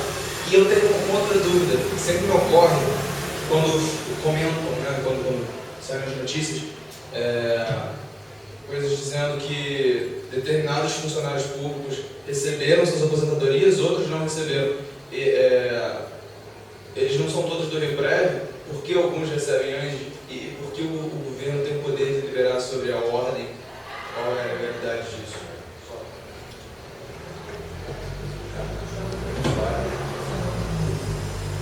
Na realidade, em relação ao Estado, eu não sei. O que pode ocorrer é que servidores, por exemplo, da educação podem ter recebido antecipadamente porque eles usam de forma. Isso acontece no município, eu não sei dizer do seu Estado. Vou te dar esse exemplo, eu não sei responder a sua pergunta. O caso do município, eles fazem o que a gente chama de uma manobra fiscal e tratam o dinheiro da educação para pagar pessoal que está aposentado. O que acontece? A Constituição diz que 25% dos recursos da educação tem que ser empregados em manutenção e desenvolvimento do ensino. A MDB vai descrever o que é manutenção e desenvolvimento do ensino e aposentados não podem ser pagados com esse recurso. O que o município faz é pagar aposentados com recurso da educação. Eu não sei se pode ser alguma coisa semelhante ao que vem acontecendo no Estado. Eu não cheguei a ver quem estava recebendo antes e quem não estava. A outra questão é de igualar os regimes. O que acontece hoje? Quando a gente fala de previdência social, a gente está falando só do regime próprio, do regime geral de previdência, que é o INSS. Então, as contas que a gente faz, quando a gente vai olhar para o déficit da Seguridade Social, a gente encaminha só com as contas do INSS, porque os regimes próprios são de incumbência do orçamento de cada ente, então do município, do Estado e da União. O que eu acredito que vai ser de consequência é realmente tentar rebaixar, porque daí no caso, eles estão dizendo que os funcionários que estão atrelados aos regimes próprios, portanto servidores públicos, são privilegiados, porque não tem teto. Hoje, no caso da União, já tem a criação do FUNPRESP, que permite que se estabeleça um teto e o servidor tem que aderir ao fundo complementar. Então, eu acho que a grande consequência dessa unificação, por assim dizer, é rebaixar direito mesmo. E aí pegar, nesse caso, o que tem estruturado hoje, que é os direitos garantidos pelos regimes próprios são melhores do que dos regimes geral, então é uma forma de rebaixar e trazer e fazer uma disputa que separa na hora da unificação. O que eu tenho visto, eu voltei de férias, voltei do recesso em janeiro, e quando eu me dei por mim, eu tinha ficado um mês e meio sem assistir televisão, ninguém na Globo News. O programa era um programa de jornal o tempo todo defendendo a reforma, e quando abria para o intervalo tinha propaganda do governo o tempo todo defendendo a reforma. Eu mandei mensagem para os amigos e falei, o que está acontecendo? É só defesa da reforma. E o grande argumento que se tem colocado, que eu acho que chama atenção e que acaba conquistando as pessoas, se a gente não botar essa discussão na rua, é de que precisamos acabar com os privilégios. E privilegiado, que a gente sabe, são servidores públicos. Então, acho que essa é uma forma de rebaixar o direito do servidor público. Só queria esclarecer, a educação, os ativos da educação, eles ganham a partir do Fundeb. O Fundeb é um fundo que é originado a partir dos impostos, né? E no município de Teresópolis, nós temos 30% do orçamento voltado para a educação. E se o recolhimento de impostos ele é aquém do necessário, o repasse, né, do Fundeb ele vai caindo. No ano passado para cá foi 0,3% só de aumento de repasse. E de 2015 para 2016, a gente pediu um estudo do professor Fábio Araújo, faltam 13 milhões nas contas da prefeitura de Fundeb. Então, se isso acontece na prefeitura, que é algo menor, né? Imagina o Estado, que vende as secretarias, né? Que faz o que quer com o dinheiro público. E os professores do Estado, a ativa, os professores da educação do Estado, estão recebendo pelo Fundeb. Essa é a justificativa do governo do Estado. Os aposentados, de acordo com o que entra nos cofres públicos. Próxima inscrição, Rodrigo Costa. Boa noite, sou Rodrigo Cossenza, sou professor, sou presidente do pessoal Andrés Obras. Vou tentar fazer perguntas bem breves, bem diretas, que é o seguinte. Primeira qual o papel que se enxerga nas leis de vinculação de receita fiscal sobre essa construção de um quadro caótico no universo da seguridade. Segundo, a gente está vendo um momento de correlação de forças entre grupos progressistas à esquerda, muito em desvantagem para nós. E a nosso papel tem que ser de barrar mesmo, prolongar o máximo possível qualquer tipo de discussão sobre esse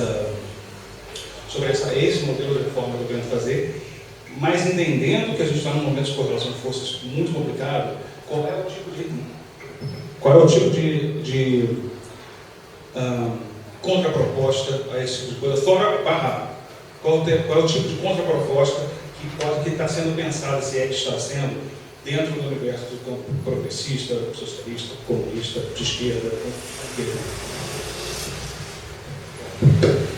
Primeiro, a desvinculação das receitas da União vem sendo sistematicamente aprovada sempre por um período e depois é renovado desde os anos 90. O que é isso? Quando a gente apresentou aqui a conta de que a Previdência e a Seguridade Social é superavitária até 2015, com superávit de 11 bilhões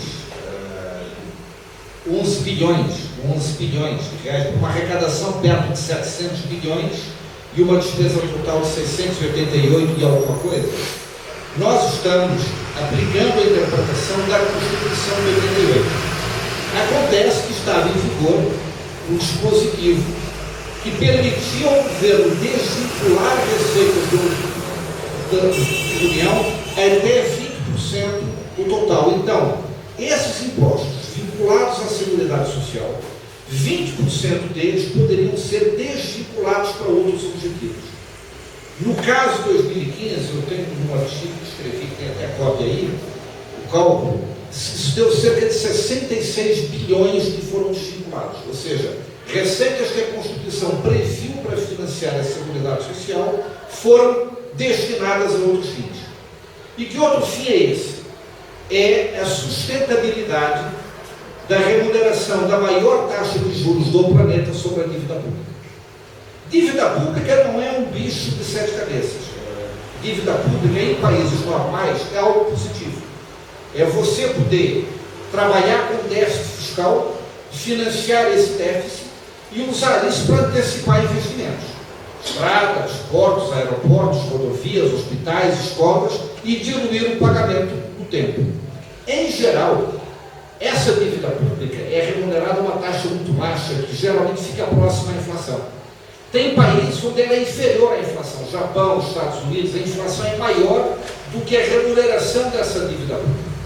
Portanto, é uma forma do Estado se financiar e antecipar gastos muito barata. No Brasil, isso foi desvirtuado, porque desde 1994 nós temos quase que ininterruptamente a maior taxa de juros do mundo sobre uma dívida pública.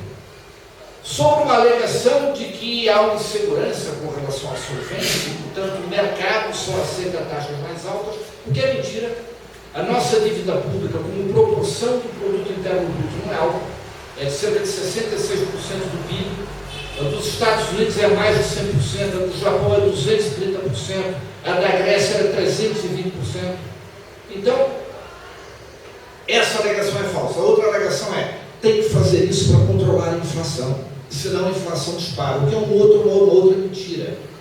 Porque nós tivemos um pico inflacionário em 2015, sabem por quê? Porque houve um tarifaço elétrico e de derivados de petróleo, associado a uma desvalorização cambial grande, o que fez com que todos os produtos que têm cotação internacional também aumentassem. A inflação de 2015, ela era inexorável. O aumento da taxa de juros não tem capacidade de incidir sobre ela. Por quê? Porque são preços administrados, são preços que não dependem de mercado interno. E os preços que energia elétrica, petróleo e tal, são preços administrados, são tarifas administradas. Então, assim, isso é usado como um pretexto. Na verdade, nós temos um problema de indexação não resolvido. Uma das vertentes da luta de classes é o esforço de um lado desindexar a renda do outro, mantendo a sua própria renda perfeitamente indexada. Então, vou dar um exemplo do seguinte. Na hora do aperto, o concessionário do serviço de ônibus de Teresópolis tem o seu reajuste anual garantido. O funcionário público não. Isso é luta de classes. Isso é conflito. O capital e a propriedade, os aluguéis, um contrato de aluguel indexado a INPC, alguma coisa, algum tipo de índice, tem todo ano o seu reajuste garantido, um contrato de 30 meses, 2 anos e meio. Por que razão um contrato de 30 meses, numa economia em tese estável, tem cláusula de reajuste anual? Porque a propriedade faz absoluta questão de ter a sua renda indexada. E por que quando a coisa aperta é o trabalho que não tem a sua renda indexada? Isso é luta de classes. Isso é luta política. É quem controla o Estado. Quem tem maioria política para determinar as escolhas do Estado. Então, assim, isso, por que eles fazem a desvinculação das receitas da União? Porque com essa taxa de juros, a dívida pública só é sustentável a médio prazo se uma parte da receita fiscal for destinada a pagar os juros para poder manter a dívida com uma remuneração alta, mas estacionada ali por 50%, 60%, 70% do PIB. Se nós olharmos as contas públicas brasileiras de 97 a 2013, o governo arrecadou mais do que gastou nos chamados gastos primários. O que é o gasto primário? É salários, custeio e investimento. E a arrecadação é a arrecadação fiscal. A arrecadação fiscal foi maior do que o gasto primário de 97 a 2013. Cadê o Estado gastador? Cadê o Estado esbanjador? Não há isso, ao contrário. Uma política econômica de esquerda teria que pressupor déficit fiscal primeiro. Que o Estado arrecadasse menos do que gasta e financiasse essa diferença com uma taxa de juros próxima à inflação, que é o que ocorre na maioria dos países do mundo. Ah, não, mas é em países de moeda forte. Não é verdade, no Peru é assim. Países do terceiro mundo é assim. E por que alguém financiaria o Estado com uma taxa de juros próxima à inflação? Porque é um financiamento que não tem alternativa. Parte vem dos fundos de pensão que, por lei, tem a obrigação de ter parte dos seus ativos em títulos da dívida pública. E parte vem de coisas do seguinte tipo: você vendeu um carro hoje, recebeu 20 mil reais. E só vai comprar um carro daqui a 40 dias. Você não sabe exatamente quando. Você aplica no fundo de investimento lastreado em títulos da dívida ou aplica no Tesouro Direto. Porque em 40 dias você não tem nenhuma outra opção de liquidez imediata. Portanto, se a taxa de juros é maior ou menor, não faz diferença. Você vai aplicar aí. Uma empresa que recebe dinheiro no dia 10, 12, 15, 18, 20, 22 e tem que pagar fornecedores dia 30 e salários dia 5. Ela vai recebendo e vai aplicando o dinheiro. No dia 30 desaplica uma parte, paga o fornecedor, no dia 5 desaplica o resto, paga salário.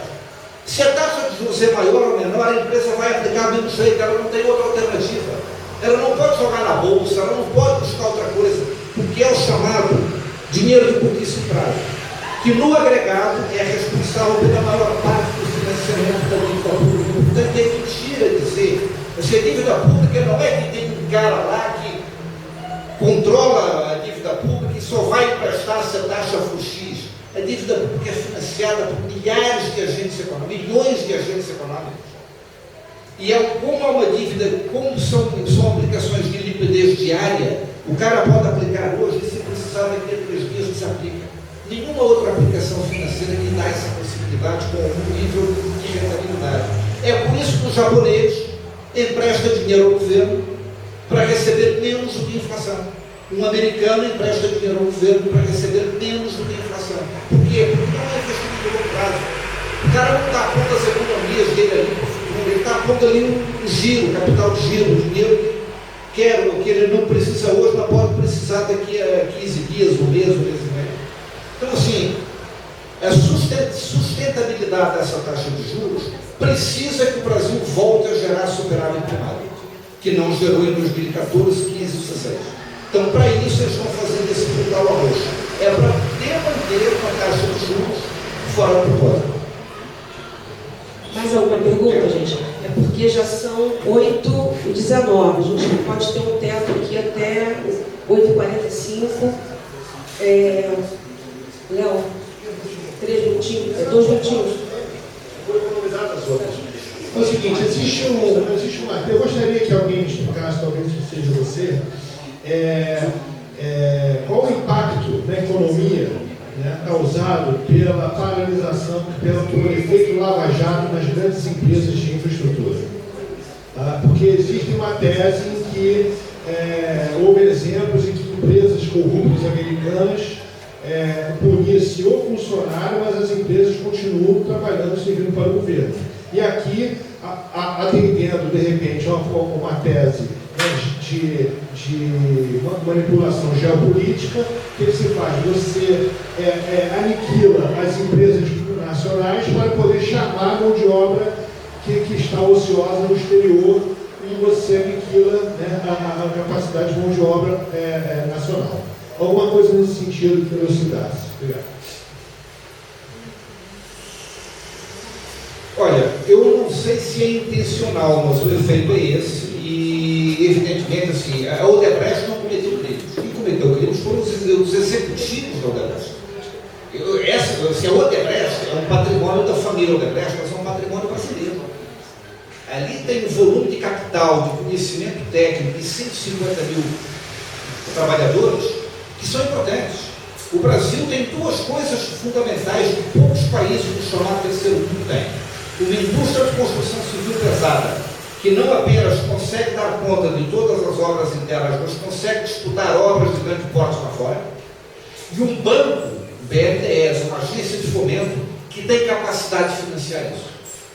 Eu sou de Moçambique, vivo aqui há 40 e poucos anos. Estive em Moçambique há uns 4 anos atrás e estavam construindo uma ponte na capital até o outro lado da Bahia, coisa de um vão de 3 quilômetros com linhas de acesso chegaria no centro. Moçambique não tem nenhuma empresa de construção civil capaz de fazer isso e não tem banco capaz de financiar. Há uma licitação internacional. Quem disputa? Empreiteiras brasileiras, coreanas e chinesas. Todas elas têm que apresentar preço e financiamento. É aí que o BNDES entra. Estou falando isso porque uma das gritarias da direita, o BNDES financiou Cuba no Porto Mariel. O BNDES não financiou Cuba. O BNDES financiou uma empresa brasileira fazendo uma operação de exportação de serviços. Se essa empresa é corrupta, prenda os seus executivos. Agora, é uma operação de exportação de serviços, onde a licitação foi ganha concorrendo com empresas coreanas e chinesas. Isso ocorreu no metrô de Caracas, ocorreu na rodovia do Peru, hidrelétrica no Equador, obras na África, em Angola, etc. Se as empresas, se a direção das empresas é corrupta, prendam os responsáveis, mas preservem a empresa. E aí vamos falar sério, né? Não tem empreiteiro do céu, estão todos no inferno. Brasileiros, coreanos, chineses, é um mercado absolutamente corrompido à escala global. Tem a famosa piada que o São Pedro precisava criar um viaduto para escoar as almas que transitavam para o inferno e para o céu, porque a sala da audiência estava congestionada. Deus e o diabo fizeram um acordo. Eu construo a perna que vai para o inferno e Deus constrói a perna que vai para o céu. Um ano depois, o diabo inaugura, claro, depois de isenção de impostos, depois de não precisar laudos ambientais, ele entrega a parte dele pronta. Inaugura com pompa, circunstância e tal. E do lado do céu até a sala da audiência de São Pedro, não tinha um único tijolo assentado num prego batido. E o que aconteceu? Aí Deus falou, cara, eu olhei nos arquivos, não há nenhum empreiteiro do céu. Então ele teve, assim, ele não teve que fizer essa obra. É um pouco disso, é um mercado corrupto no mundo inteiro. Tem que combater a corrupção, mas tem que preservar a empresa. A empresa é patrimônio dos trabalhadores brasileiros. Patrimônio econômico. Se ela fechar, tem 150 mil desempregados e nós perdemos capacidade de fazer obras com empresas nacionais. Virão empreiteiras estrangeiras tão corruptas quanto fazer as nossas obras. Roubar sem cachorro. Então houve impacto na economia, certamente. Tem impacto. Antes de a gente vai para o encerramento da mesa, a gente vai deixar 5 minutos, pode ser, para fazer o fechamento, porque já são 8h24. Eu tenho que lembrar também que, eu esqueci de falar nisso no início, eu sou Rosângela, militante também do MML, do PSTU, e a gente não pode deixar de lembrar da decisão do ministro, Marco Aurélio Mello, em libertar o goleiro Bruno, que assassinou a mãe do filho dele, Elisa Samúdio, modelo Elisa Samúdio. E nesse contexto de que as mulheres do Brasil, ele ganha o 5º lugar em feminicídio, em assassinato de mulheres, dizer assim para os homens, matem as suas companheiras, matem suas namoradas. Então fica aqui o nosso repúdio à decisão do Supremo Tribunal Federal em liberar o Bruno, para que ele recorra à sua condenação em liberdade. Por quê? Ele quer anular a condenação. Isso que é o pior, anular a sua condenação, ou seja, ele manda matar, ele sequestra, mantém cárcere privado, manda matar e quer ser livre dessa condenação. Então isso a gente não pode aceitar, fica o nosso repúdio aqui para MML. Então eu vou passar para a Carla, vocês vão tocar ou tanto faz? Então, vai fazer o fechamento. Antes de fechar, eu queria retomar um pouco as questões do Rodrigo. Um pouco para complementar a fala do Zé Luiz, que é muito interessante, é que era de 20% a DRU e subiu para 30% esse ano passado, na verdade, o projeto é criado pelo governo Dilma. E eu acho que a DRU é interessante a gente olhar para ela, porque ela nos mostra a contradição do processo. Porque se falta dinheiro, se a gente está olhando para uma posição de déficit, como você tira dinheiro num lugar que você está falando que falta dinheiro? E se o José Luiz falou aqui que fez os cálculos que em 2015 foi 66 bits vinculados, o déficit em 2015, segundo o governo, é de 171 bilhões. A gente reduziria bastante esse déficit. Então, acho que a DRU é um exemplo claro de que o governo está sendo contraditório quando ele diz que tem déficit, porque se você tem déficit, você não consegue tirar a receita. E além dessa ampliação, que era de 20%, ampliou para 30%, ainda essa nova lei possibilitou que estados e municípios também possam desvincular receitas. E aí acho que isso é importante para o debate da reforma da Previdência, para dizer que o orçamento do déficit não é colocado como deveria. E outra coisa, Zé Luiz, um pouco debatendo com você, essa coisa que se tem no tripé macroeconômico, precisa manter as taxas de juros altas para combater a inflação, e agora se vangloria dizendo agora podemos abaixar as taxas de juros porque a inflação caiu. A inflação, na verdade, está reduzindo porque as pessoas não têm dinheiro para consumir. Então, à medida que não tem consumo, a inflação cai, e o que eles vendem para nós é que, agora a inflação está caindo por conta de uma política cercada, e nós podemos reduzir a taxa de juros, e assim mesmo uma redução muito lenta, porque quanto menor a inflação, maior a taxa de juros real, como falou bem aqui o Zé Luiz. Então, essa é a disputa que está dada à sociedade. A taxa está maior porque a inflação caiu com a proporção maior do que a taxa. E o que o Rodrigo perguntou de como barrar isso se a gente tem uma proposta. Eu não sei se a esquerda socialista tem uma proposta. Eu vou falar pelo GES, porque o GES montou juntamente com todas as centrais uma proposta de reformar a Previdência. Mas é uma proposta que envolve o amplo aspecto das centrais sindicais, que a gente não sabe que não é da esquerda socialista. Por isso que eu estou fazendo essa ressalva. Para finalizar minha fala, eu queria lembrar de uma coisa aqui que me ocorreu durante a fala do Zé Luiz. A nossa Seguridade Social ela foi estruturada durante a construção da Constituição Federal, e ela veio na contramão do que vinha acontecendo no mundo. Né? A Constituição Federal ela foi montada na contramão do que acontecia no mundo. Enquanto o mundo estava sofrendo ataque à política de Estado de bem-estar social, como a crítica neoliberal, a crise fiscal dos Estados, tem que cortar gasto, a gente construiu pela primeira vez, talvez, na nossa história, um arremedo de Estado de bem-estar social. Então, a partir do dia que se promulgou a Constituição, no outro dia, quando assumiu o nosso presidente Sarney, ele já dizia que a Constituição era inviável e que tinha que cortar tudo. E a Constituição, quando ela é promulgada, ela propõe aspectos, e a gente tem uma regulamentação da Constituição dos anos 90, que é o nosso projeto neoliberal aqui de forma mais clara, né? Então, eu estou dizendo isso porque desde que a gente tem estruturado a nossa Seguridade Social, que sai de uma visão de seguro social, que é você contribui para que você tenha uma segurança no seu futuro, mas não mais isso, mas uma seguridade que seja solidária e seja de alguma forma universal, a gente não implementa ela, porque a Constituição previa que seria necessária a construção de forma separada do orçamento fiscal de um orçamento exclusivo da Seguridade Social, tendo em vista que ela tem discriminado a arrecadação própria, inclusive, e deveria ter aquele recurso para os seus gastos. Então, na medida que começa a implementar as leis, primeiro, o Brasil nunca construiu o orçamento da Seguridade Social separado do fiscal, e segundo, a construção dos ministérios foram de forma separada. Então, tem o Ministério da Saúde, que pega o orçamento de uma forma, o Ministério da Previdência Social, que agora juntou com o do Trabalho.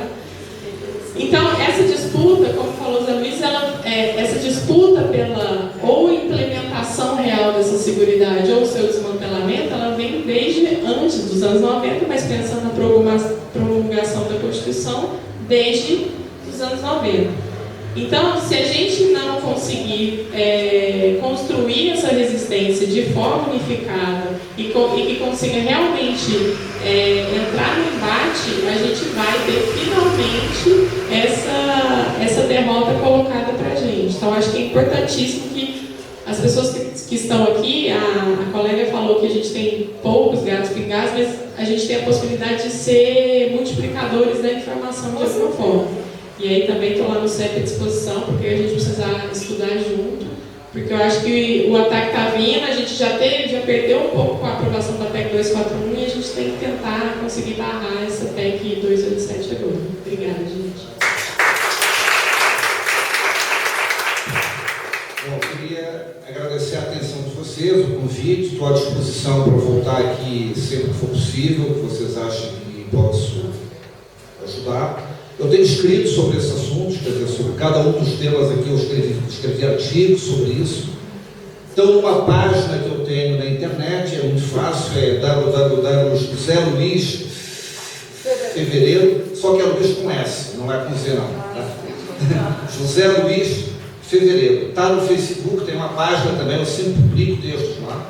Tenho textos sobre a Previdência, sobre a dívida pública, sobre... Vou fazer no fim de semana um texto sobre esse tema do BNDES, das empresas de construção civil.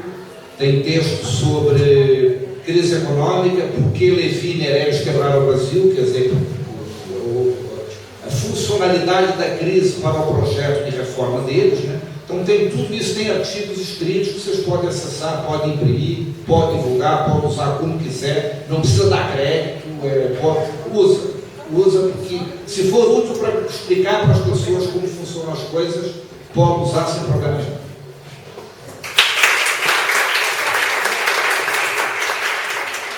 Só para lembrar, né, pelas falas da Carla e do José Luiz, que o Levi e o Meirelles, eles são escolhas políticas. Né? Então, enquanto os governos fizerem aliança com a classe burguesa, a gente está ferrado. O trabalhador vai perder. Se o trabalhador começar a se organizar agora e construir uma greve geral nesse país, a gente não vai conseguir derrotar Temer. A gente não vai conseguir derrotar qualquer governo que venha retirar o direito dos trabalhadores no Brasil. Né? E a gente também precisa de sindicatos autônomos dos governos. A gente teve um tempo no país em que as grandes centrais sindicais elas se ausentaram da luta. Né? Então a gente precisa, e agora é um momento importantíssimo de retornar à luta, mas tendo autonomia sempre dos governos, isso que a gente pede. Tá? Então é nosso chamado para a unidade, e já a Carla falou da multiplicação da informação, que a gente volte para os nossos locais de trabalho e a gente consiga trazer pessoas para a unidade às 8 da manhã, na Delfim Moreira, com a Duque de Caxias, do Santander, né? Às 8 horas da manhã, para fazer unidade com os bancários. Eles vão parar durante o turno da manhã e à tarde uma carreata, uma caravana para o Rio de Janeiro. A gente está mobilizando também o pessoal da educação. próxima semana eu vou correr a escola também. Vamos passar carro de som convocando os colegas à paralisação de 24 horas no dia 15, com assembleia às 11 horas no Rio de Janeiro e ato às 16 horas na Candelária. Então é importante. E a rede municipal também, os colegas da rede municipal, peguem o material, a cartilha, o CEP ainda não entregou as cartilhas da reforma da Previdência. Então eu peguei na CSP com lutas. O MML é filiado à CSP. Então é um material também para a gente levar, para discutir e dialogar. Porque quando a gente fala, aquilo que o José Luiz falou, olha, a senhora vai receber uma pensão de 60% do salário mínimo. As pessoas entendem. As colegas, né, do apoio da escola, elas estão apavoradas. Os meus alunos hoje ficaram apavorados, meus queridos, vocês não vão se aposentar. Se a gente não lutar, vocês não vão se aposentar. Então, convoquei também os responsáveis. E a gente vai também tirar no dia 22, aqui no CEP, o calendário de lutas na cidade. Panfletar em porta de fábrica, panfletar na rodoviária, panfletar nos pontos de ônibus, panfletar na porta de escolas. Então, isso é necessário. Então, eu convido também, além da paralisação no dia 15 de março, também se juntar a nós nesse calendário de luta. A gente precisa de braços e de pernas aqui para tentar tocar junto com a gente o sindicato. A gente conta com o apoio de vocês. E muito obrigada, Carla. Muito obrigada, José Luiz. Desculpa pelo erro aí. Tá? E eu queria agradecer também a presença do José Paixão. E a gente conta com você no dia 15, aqui em Unidade, descendo para o Rio de Janeiro, porque a gente tem que massificar esse ato, gente. Tem que assustar o Temer. Tem que assustar, senão a gente vai acabar perdendo. E a mulherada sendo valorizada pelo trabalho que ela desempenha, fora de casa, dentro de casa. E precisamos dos nossos companheiros junto conosco para vencer o machismo, vencer qualquer tipo de opressão contra as mulheres. Muito obrigada, gente.